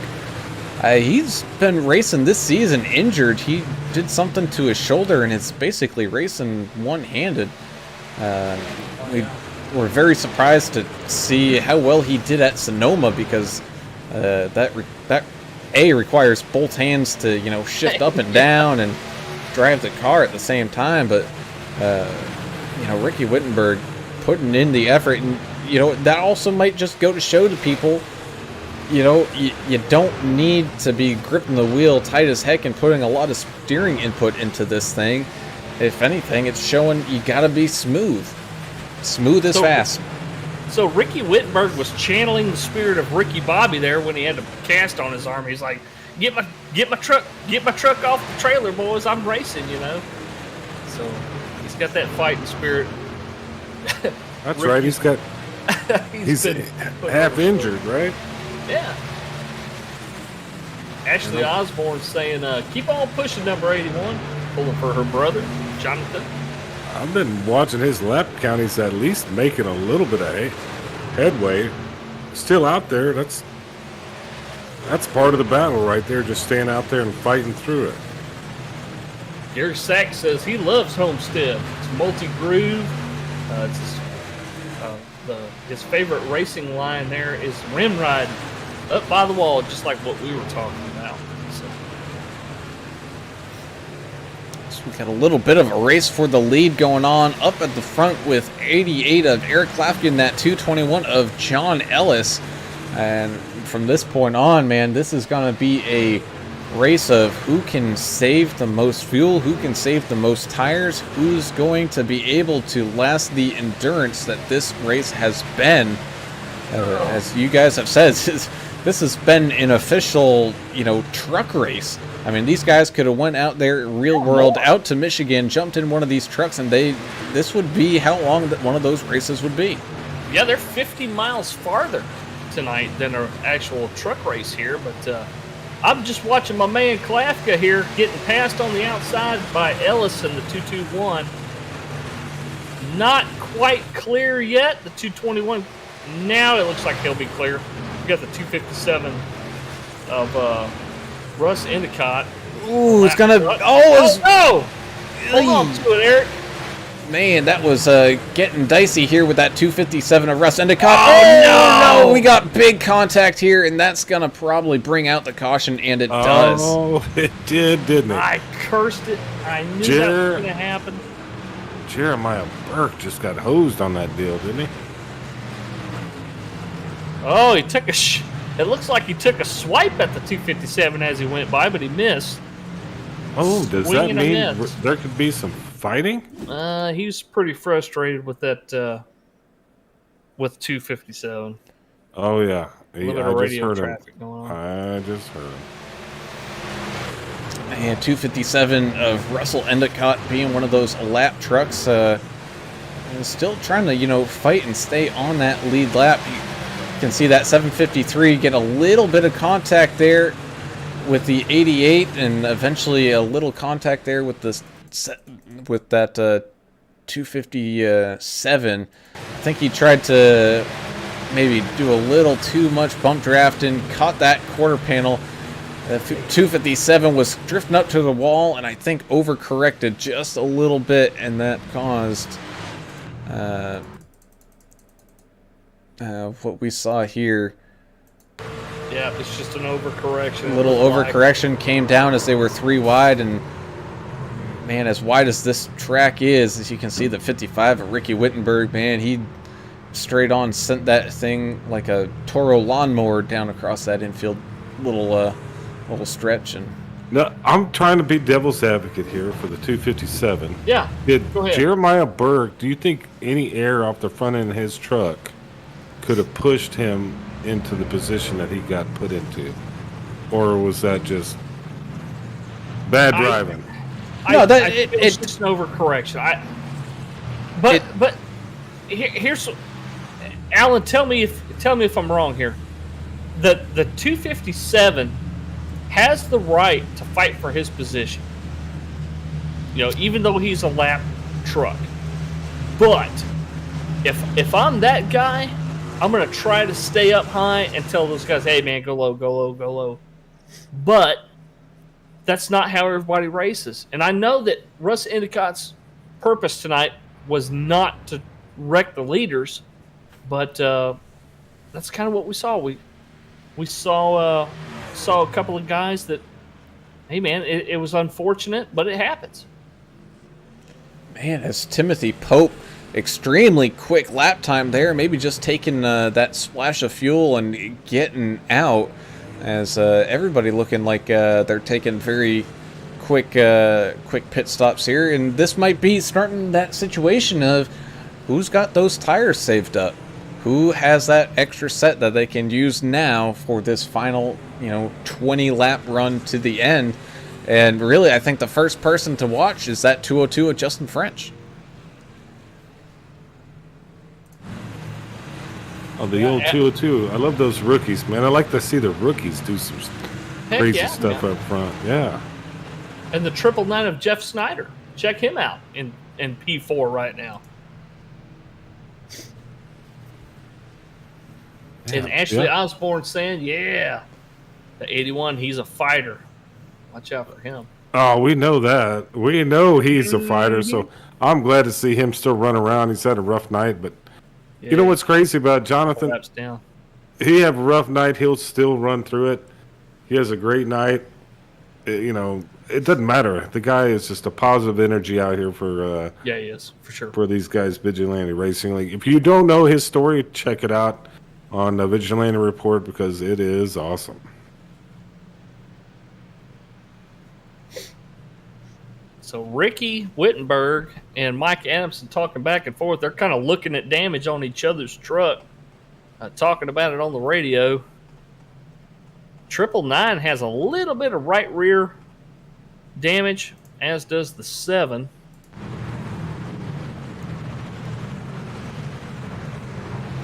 If you're not leading the line here, Alan, does that rear end damage, is that really going to hurt you too bad here at Michigan? Man, I really don't know. I don't know, and it's gonna be, especially if you've got a little bit fresher tires, which some of these guys do. I don't know how much of that's actually gonna make a difference.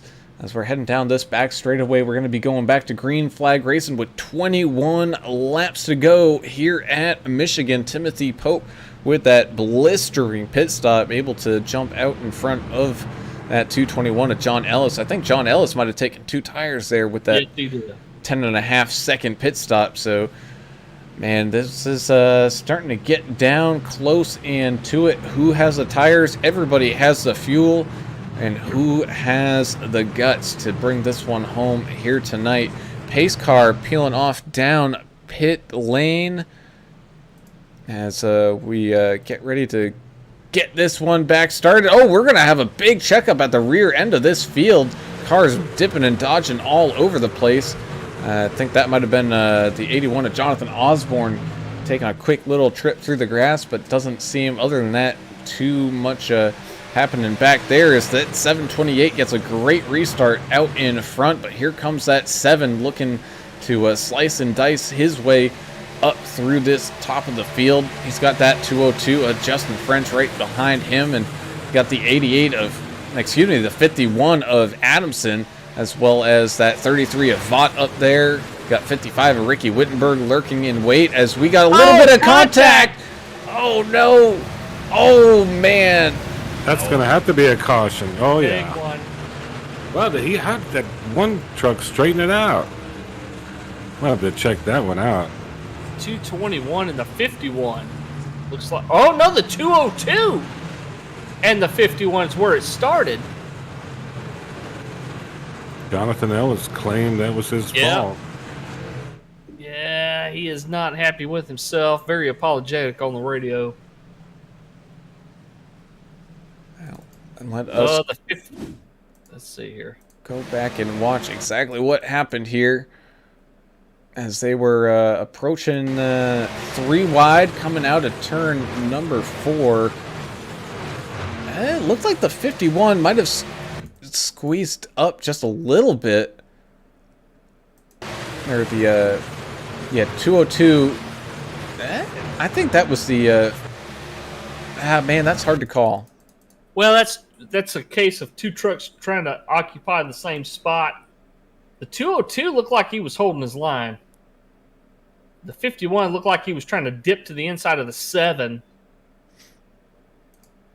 And we have to look at that again. And you can see that 221 out on that outside. Oh, he was just a little loose. Tried to save it against going into that outside wall. Actually, this chopper cam's been the best cam so far. So let's find Mr. John Ellis. See what happened here. He was outside. A little bit of a correction there. A little snug and then snapping loose going towards that outside wall. And just absolute mayhem there.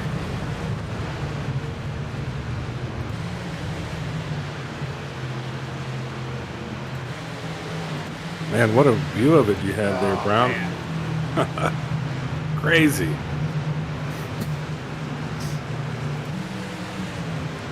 Trying to see who's in that. I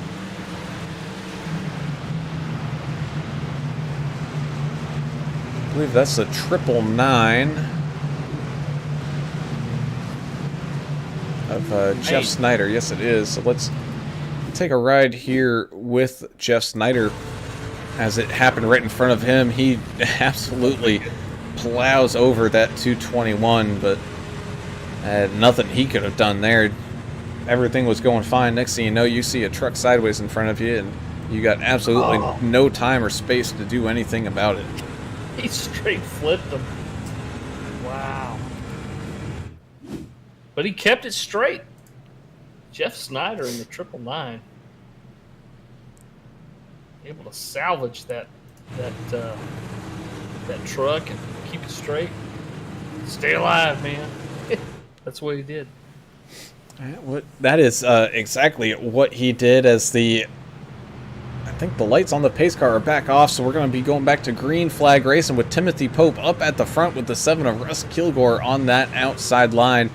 You got Jess Vaught and Ricky Wittenberg up there as well. Same thing with Kelly Keel, who we saw him, really his big issue here tonight was that first pit stop. That's really what cost him here. So definitely look for that 01 of Kelly Keel to be making a run here, especially if he can get clear of some of these guys. You got the 07 of Jack Dixon up here as well on 4 fresh tires. Same thing with Mike Adamson. Hopefully doesn't have too much damage from that and can try to salvage a good finish out of this one. But definitely be on that lookout for Jess Vaught, Ricky Wittenberg, and Kelly Keel, all on, I believe, the freshest tires anywhere close to this front set. And they have a plan, right? I would assume. Oh yeah, they have a plan. So that's kind of cool. That's what we were talking about. This right here is where the plan starts coming to fruition. So I don't want to keep quoting Fred Thompson, but he did have a line in a movie, and he said, "The Russian son don't take a dump without a plan." Well, that was back. That doesn't was really the apply Soviets. here. I don't know. Yeah, we won't get into that. We're about to go green here. Yeah, green flag racing the 728 of Pope, getting a great restart out in front of that 7 of Russ Kilgore. Question is, are these guys going to be able to hang on and hold off these chasing pack of guys here? And boy, do they have a rumbling and bumbling group of guys coming up from behind.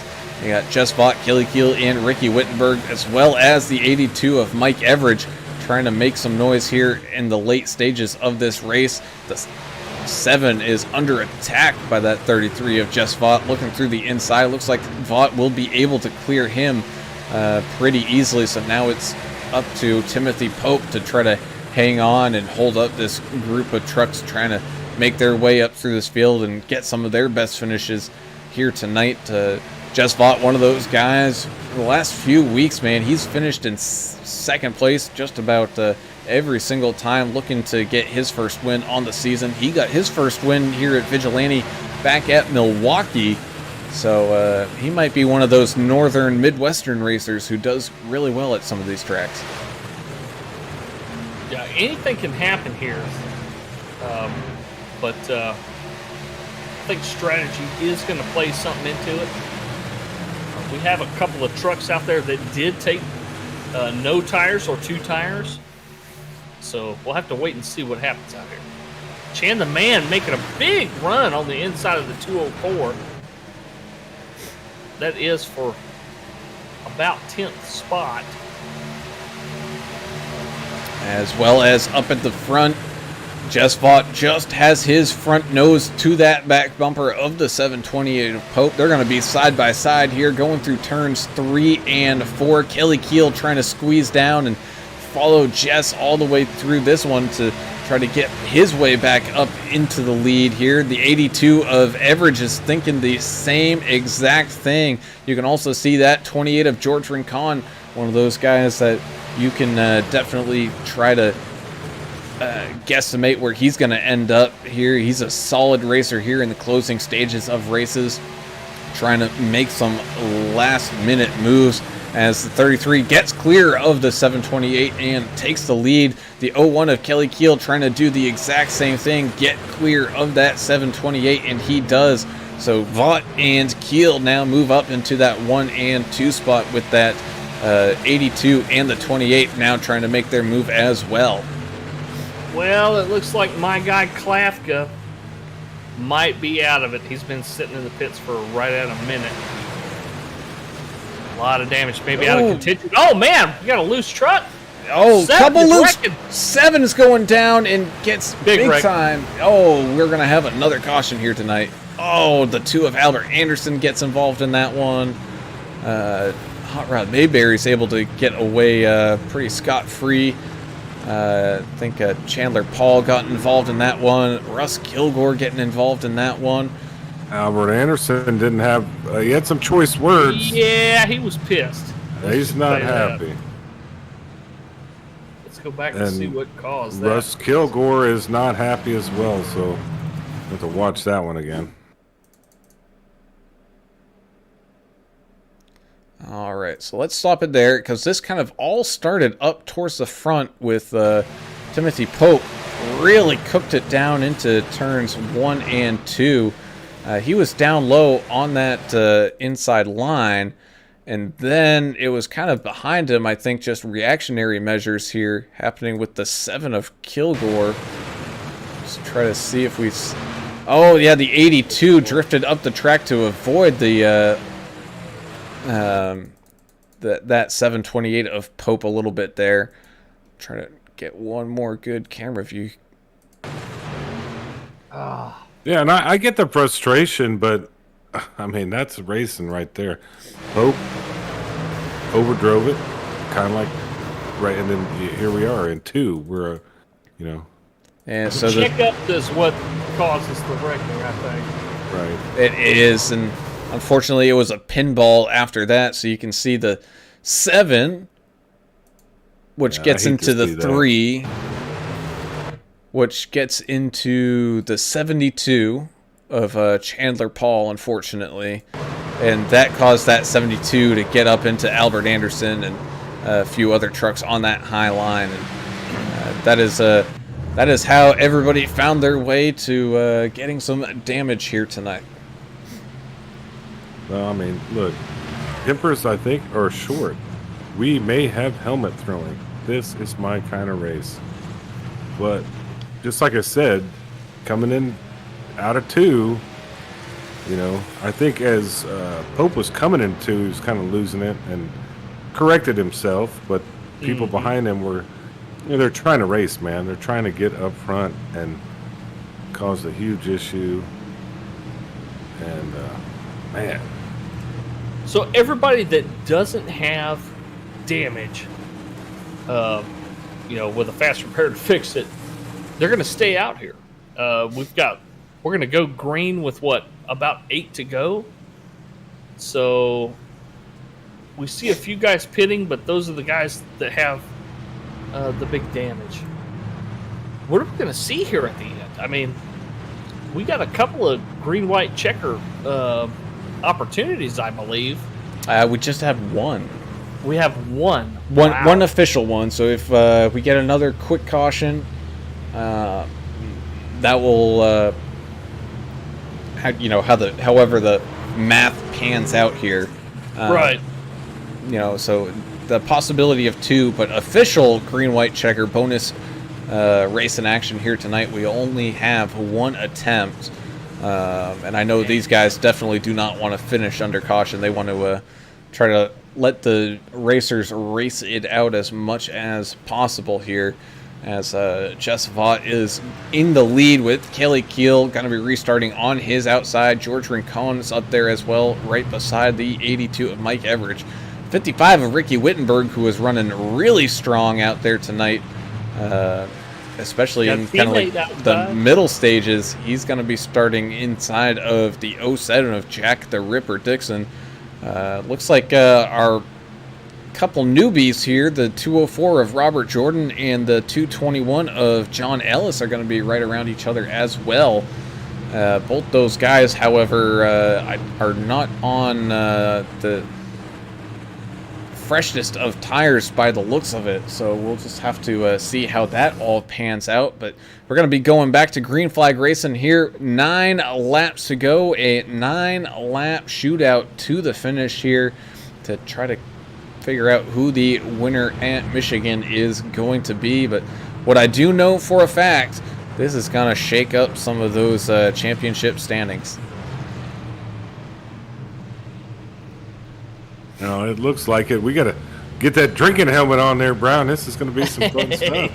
Just about as that pace car comes off down and into pit road. Green flag racing here once again from Michigan. 9 laps remain with Jess Vaught out in front, able to get a pretty good restart there Actually, a very good restart on that bottom line. Same thing for that 28 of George Rincon. You know, those guys were probably talking about a little bit of restart strategy here as they're able to go nose to tail here past Kelly Keel on that outside line. Looks like a few trucks on that outside line tagged that outside wall just a little bit as here comes that 55 of Ricky Wittenberg. Oh no! We got big cars going up into the wall. 204 of Robert Jordan going up into the wall. Looks like for the most part, everybody able to get through that one okay.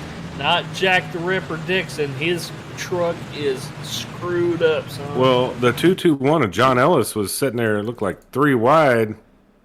Oh man. Oh, that he was. Treating this like it's Dega, man. No kid. Oh man.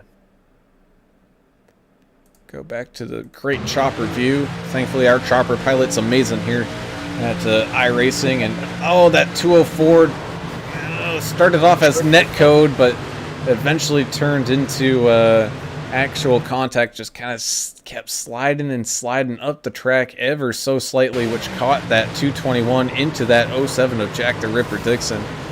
Oh man, tough heartbreak there. Oh, and down into Earl Evans as well. Earl Evans had a little bit of that contact, but able to drive out of the... Well, here we go. Well, it had some close calls. Yeah. As some trucks slid down across the track. But it's kind of Really close. Was the 51 of Mike Adamson. Barely made it out of there by the skin of his teeth. But it's what we predicted. They had a great, super long run. First half of this race, and then all of a sudden, that's when they turn on the racy race, you know?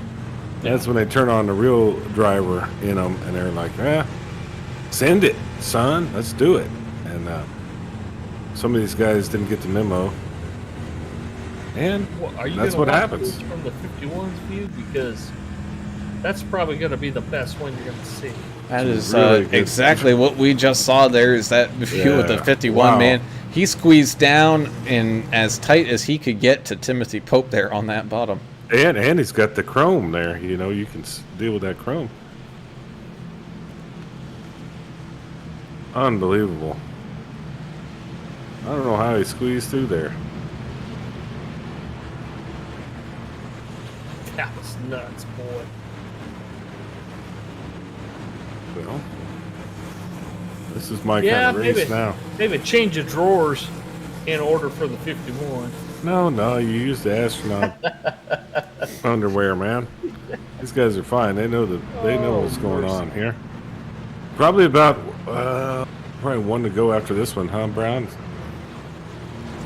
Yep. So I believe we're going to be back to green flag racing with 5 laps remaining here. And man, if that was ever a time to do your whole spiel, that's definitely the time. And the final closing seconds of this race. I mean, we've seen a lot of great performances. I mean, Jess Vaught up here, up 26 positions, clawing his way from the back of the pack up here to the front. Been doing a fantastic job. I mean, George Rincon's been solid all day. You got Kelly Keel, other than the one mistake down pit road, which really cost him. He's had a great run. Ricky Wittenberg as well. He's shown a lot of pace here tonight. I mean, even going down through the list, I mean, Dave Hot Rod Mayberry in that 29 had one little mistake tagging the outside wall. Maybe not the best of pit stops either, but he's still fighting there up there in the top 10. So just everybody having a pretty solid race here so far up until these kind of closing moments. Yeah, Herdzik and Bittner and really Everidge, all these guys are still hanging tough so far. So, but it's coming down to it. Don't have much time left. It's time to make your move. And it is. So everyone's stacked up side by side here. Gonna have 5 laps remaining of official racing time. We'll see if we have to go into bonus time at all here tonight. And if we do, man, what you like to see if you're a fan, get bonus racing action for your money. Well, either way, you got that pace truck coming off down into pit road. It's time to buckle up, strap on that trinket helmet, and throw inhibition out the window, because we are racing here. Green flag out, 5 laps to go at Michigan. Just fought another great restart. He's got Kelly Keel sitting right behind him, trying to push him to get clear of that 28. I know Keel really wants to try to get out to the front and pick up a win here in this Vigilante Racing League. He's one of those guys who's been hunting for that first win for quite a while. You can see that 728 of Pope saving that fast repair by the looks of it, because he looks like he's got a brand spanking new truck trying to shuffle his way back up through this field as well. You got George Rincon trying to hold off Mike Everidge, and Dustin really trying to haul butt up behind them as well. Yeah, quite a little gaggle up front there. Hopefully they can keep that thing straight until we finish this thing off. Yeah, 4 laps now remain as we're 2 by 2 behind the first 3 trucks. Kelly Keel able to get clear of that 28. So, you know, he's probably just waiting there, trying to set up a move to get around that 33 of Jesvot. Ricky Wittenberg trying to deal with some battles with Dustin Reilly, as well as Josh Bittner there in that 84, trying to maintain his position. And here comes Timothy Pope as well, clawing his way back through this field, back from the depths of dead. He's got a lot of work to do, however, to try to make his way up into this top 3. Well, that little crossover move that Ricky Wittenberg just put on the 37, or attempted to, kind of held up the 728, but now the 728's got a little bit of room, and he drops down to the inside line. Oh, man, talk about loose right there, bud. What did I tell you about 3 and 4? This is where that's the money spot right here. So you're going to see some people make or break themselves here in 3 and 4 as this thing comes to a conclusion. And 2 laps now remain. Jesvot still out in front, as we're going to be 3 wide back here with that 82, 728 in the 55. The 55 backs out of it just enough, but that's going to allow those guys to continue to race it out, as that 728 of Timothy Pope gets around that 82 of Mike Everidge. So still some racing to be had here as they field runs down and into turns 3 and 4. You also have that 28 of George Rincon looking a little bit to that inside of Kelly Keel. Kelly Keel trying to figure out a way, trying to find a way to get past that 33 of Jesvot as the white flag waves. No more cautions here tonight. This one will end in official time on this lap, as we have a whole bunch of shenanigans happening kind of towards the rear end of this field. Jesvot has 2 corners remaining to pick up his first win on this season here tonight, with Kelly Keel trying to push his way right around. He's looking towards the inside, just squeezes him back down, closes that door, heading through turns 3 and 4 we go. Kelly Keel loses a big chunk of momentum from that and gives Jesvot that space he needs to pick up his first win here tonight at Michigan, with Kelly Keel in second and George Rincon in third. What a finish. We knew that the 33 was going to make it tough on Keel, and man, you couldn't have asked for a better last lap than that. Beautiful, beautiful race. Yeah, that thing had a little bit of everything. Had a really good long run, had some fights, had a great finish, and some strategy. So I think overall I'd give this an A-, man. And I'm pretty tough on grading, so that was some fun one. Yeah, that's shit. By your standards, that's pretty damn good. We still got the business of getting a random draw. That we do. I'm just double checking my final count of trucks that were still running at the end of this one. However, we believe we ended up having 20. Man, that is close. I believe 29 trucks actually finish here tonight, with only 2 of those not finishing the amount of laps that they needed to. So, well, click this button 3 times, and that's going to be the finishing number of finishing position of our lucky random draw driver of today. So here we go. 1, 2, and 3. And tonight, that is the 5th place finisher of Mike Everidge. He had a button issue. Go ahead there, Brown. Well, apparently it's the 82 of Mike Everidge, finishing here in awesome. 5th place tonight as your lucky driver of the day. Wait.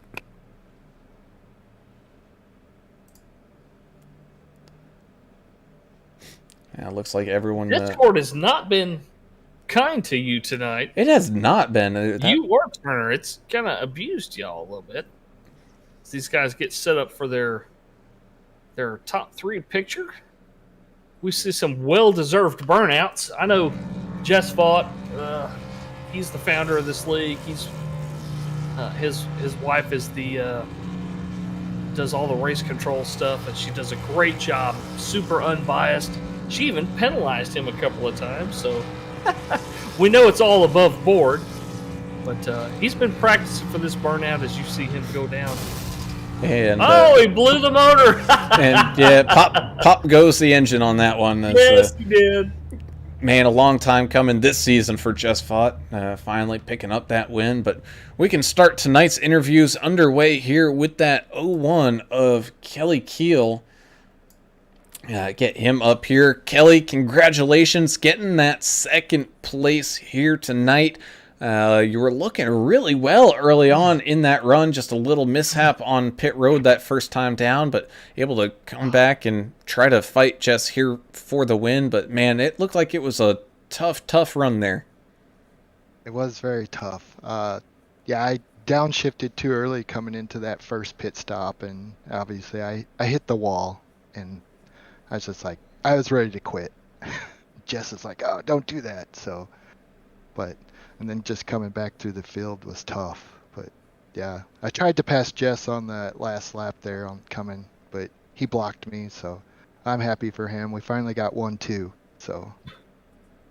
Well, that just speaks to what kind of driver you are. I mean, we brag on you when y'all go to the plate tracks about how great of a pusher you are, but you're really a great fundamental racer, and we saw that tonight. And part of being a great racer is kicking down, and showing, the diligence that you showed to conquer the mistakes, and you really had a great recovery, and that's what we're looking for. Talk about next week. We're going to Miami. What do you think about that? Oh, Miami. We're in the next gen car, right? Not the trucks. You wish, don't you? I'm gonna struggle there. I think we did a practice there. I think it was Miami, so I'm gonna have to do some more practice in there. So maybe get together with these guys again and this weekend, and hopefully I can run well there. I'm not very good at these shorter tracks. I was always just a super speedway, so we'll see. I'll try. I thought it was over when I saved that last fast repair I had when I had that one wreck. Just totally took out my truck. So, but luckily I saved it. I always forget to uncheck that thing when we get going, especially with only one left, or just one. We've all done it, man. We've all been there. But yeah, I'm excited. At least finally finished in podium position in our league. Finally. Yeah, there's nothing to be sad about tonight. P2, awesome job. I know you battled, and I love these longer races. This was kind of a longer race. You kind of had your ups and downs, but y'all battled it out. You got up there in the podium. You got anybody you want to thank or shout out or anything like that before we let you go? Yeah, just the Vigilante racing guys. It's fun racing with these guys. Jess, Lori, Hot Rod, Dustin. We got a new team member. I think we have a new team now. It's called Vigilante Force. So think that's what we came up with tonight. So, but yeah, it was fun. And if Acasia's listening, or she's watching, hopefully she's watching. She might be working, so shout out to her. But thanks, guys. Awesome, Appreciate Kelly. Well, congrats on the second place finish here tonight. Good luck next week, and good luck this remainder of the season, man. And who knows, maybe we can see you racing for one of those championships. Yeah, thanks, guys. Oh, shout out to Eric Klafka. I'll talk to him tomorrow. We work together, so.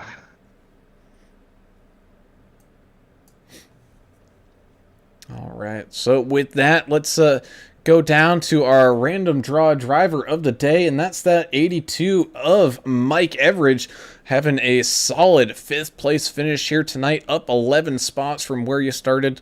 Mike, it definitely was not easy out there, and you had to battle to get up to that top 5, but you still did a heck of a job of it. And man, talk about how great of a run it was, especially, you know, from the beginning kind of towards that 3/4 mark of the race, and then from then on it was basically a sprint. Yeah, I had to strategize early. I got sent backwards there early in the race. Almost went a lap down, but at that point I was like, okay, I need to save tires and try to make a run at the end. And it was working out pretty good for us. There with that, we were trying to get trying to go on one stop there when the caution came out around lap 100. I could have made it on one more stop. So we're definitely having a good time out there tonight, though. How much into your strategy, we have a 5-set limit here in Vigilante here. How much did that play into it? Because we saw a lot of guys that they didn't take tires on several stops. They took fuel only. Right. There was you could take tires on the first stop, maybe not take them on the second. And some guys, would not take them on the first stop and then take them on the second, and try to save those tires for those last few runs. And I got spun early, so I thought, well, I'm going to go ahead and take tires on my first stop. And then I didn't take tires on my second stop, and just kind of rode it out. I know that the caution would put me back with the rest of the field and need to save those extra tires. So that worked out okay for me there. If I'd have gone a lap down, it might have been an issue, but we were able to stay on the lead lap. Well, I mean, you had a heck of a day, top 5, and you won some money. So congrats, man. And looking forward to next week at Miami Homestead. That ought to be interesting. Oh yeah, that's a tough track. Definitely, you talk about a strategy track. That's a good one. And George Rincon, he came in third tonight. He's my teammate. He couldn't make it tonight, but I just want to give a shout out to him. He had a great race tonight as well. Three our Good Boys and Motorsports. We had 2 trucks in the top 5 tonight. Well, man, awesome. Did an absolute fantastic job of it. Before we let you go, you got any shout-outs or anything like that? Yes, shout out to my teammates again. George finished third. John Ellis is my other teammate. He had a hell of a night. He was up front most all the night. He had some late race incidents there that put him to the back. But shout out to those guys. Shout out to the Vigilantes. Just Fault and Lori and the job they do. It's a great league. Some really good competition. And a shout out to the entire league. Just a lot of good, classy drivers in this league. And shout out to the broadcasters. Thanks to you guys for all you do for us. Awesome, man. We definitely appreciate that, and congrats again, 5th place. Heck of a race there for you, Mike, and good luck the rest of the season here, buddy. All right, guys, thanks. Have a good evening. All right. And now for the moment this man has been waiting for quite a while, and that's that 33 of Jess Vaught. Finally not coming in second, but picking up the big W here at Michigan. Man, Jess, that was a heck of a fight, fighting through all of that traffic, up 26 spots on the day. Excuse me, from starting all the way in the back. and being able to pull off the win here, man. Talk about how tough of a battle that was. Yeah, man, I can't believe I'm sitting in victory lane right now. I started the day off at a deficit. I thought, okay, well, that first run before the comp caution, I could do everything I can to make it as much as ground, and I had done that.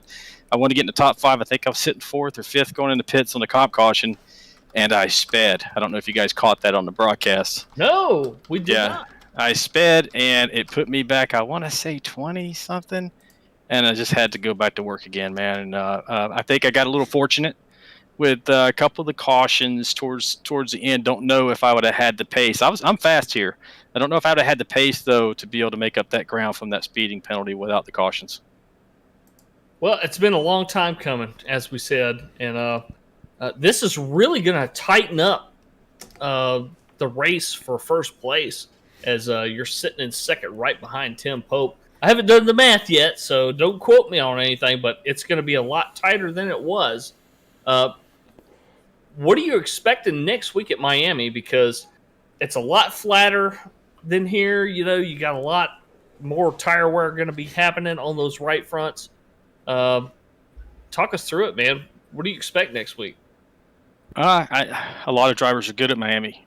This league, they're getting better and better, and they're really stout at Miami. I love Miami. I just don't know how I'm going to stack up against the competition. I think I probably can have a top 10 truck, maybe better, since we haven't been there in a while. We'll see how it goes, man. But it's hard to sit there and call your shot and say, hey, I'm going to be top 5 or I'm going to win that one with this level of competition that we have in this league. Great amount of competition here, and what a great track to display it tonight. I thought we had an awesome first 3/4 of the race, and then we knew it was going to get racy, and it did. A few incidents happened. It was all it was racing. Nobody's throwing helmets, maybe a little bit, but it was really fun to watch, to be honest with you. And I think those cautions kind of helped you out as this thing went through it. But what did you really think overall of this race, this track? I loved it.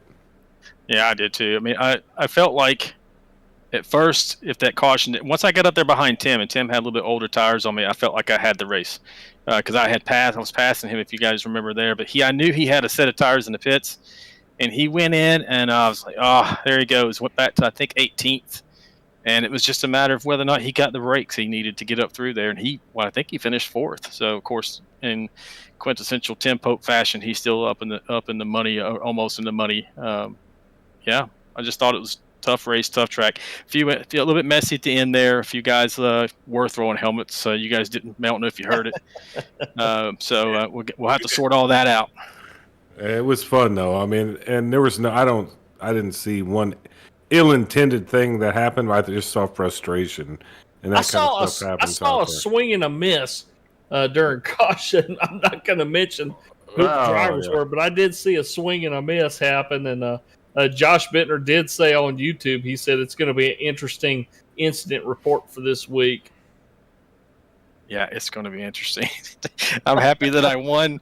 I'm not looking forward to the aftermath and the report. And Lori, I feel for her trying to sit there and go through everything.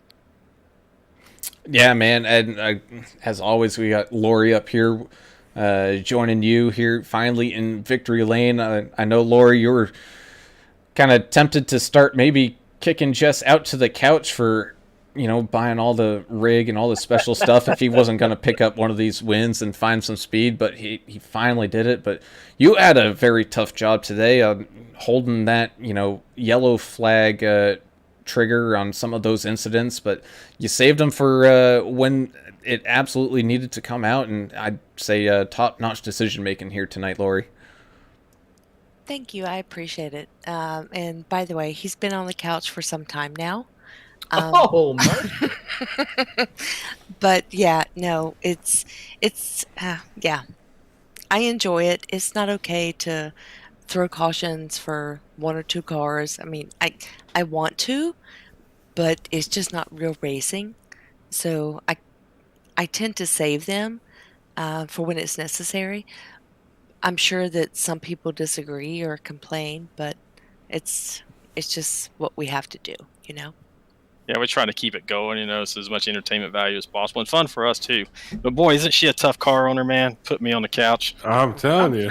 Yeah. But for sure, I do like the way the cautions are laid out. Honestly, when you take a second to look at it, and you're like, yeah, that probably didn't deserve a caution. And iRacing would have thrown a caution, and we'd been here. We'd still be racing right now if she wasn't here. We'd be at lap 95 right now. A single car spin, we don't need a caution. So yeah, good job, Lori. Appreciate that.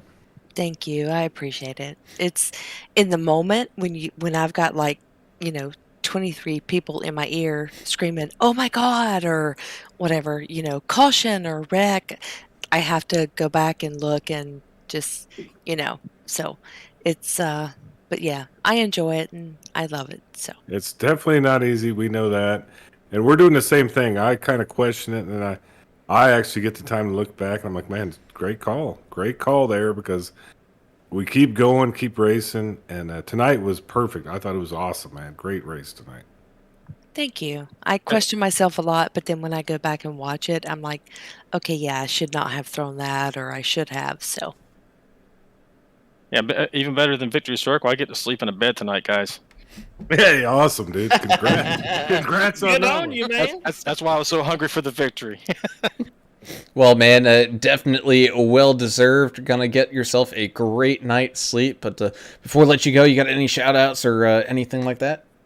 Hey, man, as always, shout out to Lori. She's awesome. And then my team, I know you had teammate Kelly Cool up here. I don't think I could have won if I had anybody else behind me, because he would have been racing me the entire last little stint there. So it's helped that we tried. We're going to race it out the end, but we weren't going to race each other until that point. So Kelly, and then also Dustin Really and Dave Mayberry make up the team for us. So shout out to those guys, but especially Lori. Thanks. Awesome, man. Well, again, congratulations to Jess Vaught here, hard charger of the day and race winner. Look forward to seeing what you can do here, especially as we start to come on down to looking at those championship standings, man. Thanks, guys, and thanks to you guys as always. Great job.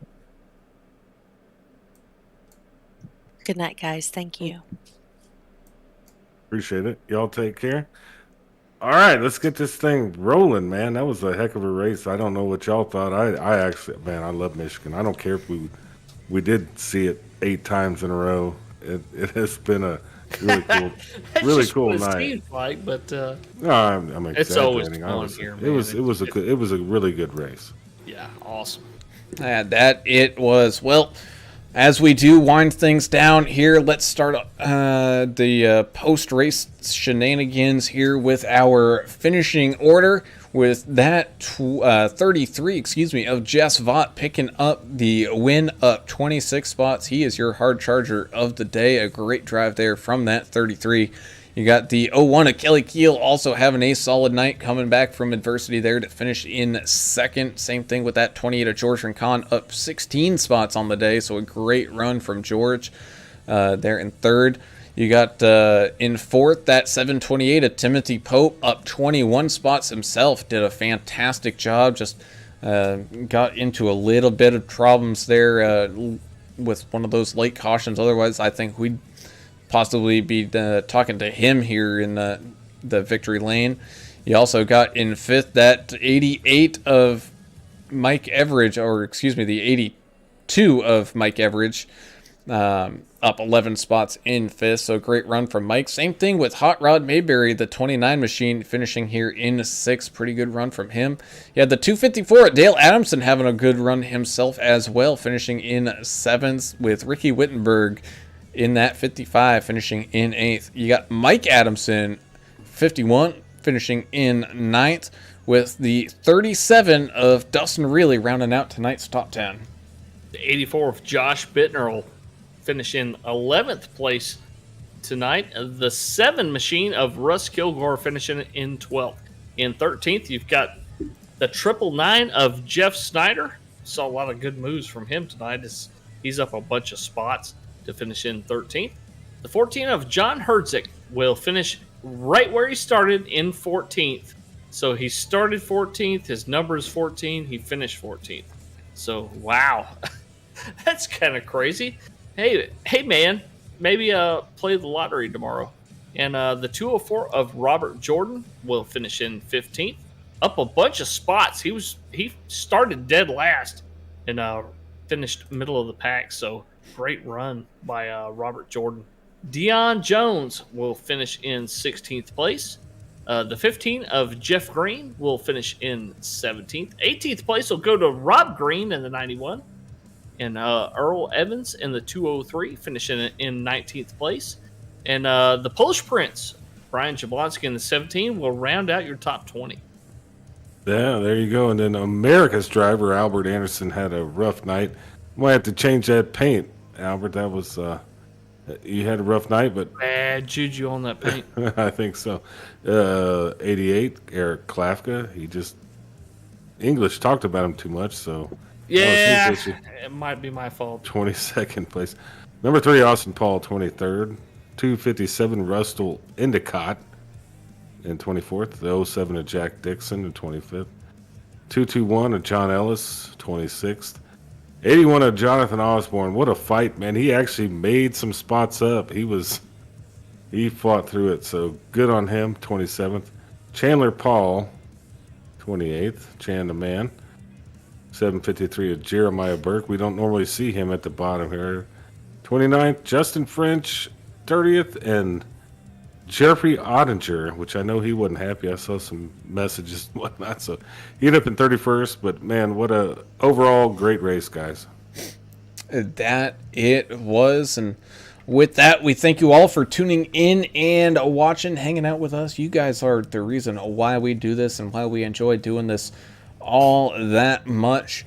We look forward to seeing you guys each and every broadcast, and each and every single time it just gets better and better. We also got to thank D&D Racing Graphics.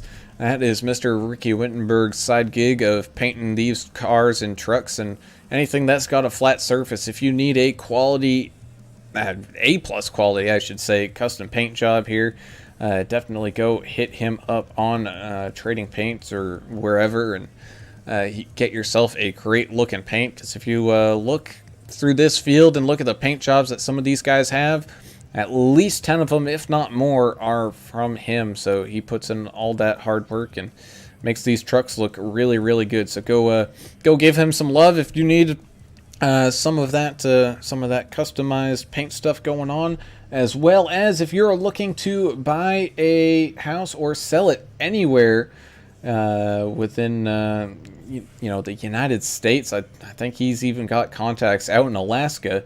When the last time we were talking to him, call up Ricky Wittenberg over there at Keller Williams of Johnson City, Tennessee, 423-444-0454. As if you're in that area, definitely go to Ricky and see if he can't help you out, buy or sell your house, or even if not in that area, give him a call and he can get you set up with a realtor that you know that you'll enjoy and can trust, because buying or selling a house is something you do not want to do alone, and get yourself a quality realtor there. So big thank you to him for sponsoring the Vigilante Racing League all season long. With that, that concludes the racing action here for us at AAA for the week. We look forward to seeing you guys back at it again on Tuesday, which I believe the HCK Beagles are here at Michigan themselves. So looking forward to some more great racing action there from that. We look forward to seeing you guys there and then, but until then, I'm Alan Brown for Alan English and Adam Turner. We are signing off. We gone. See ya.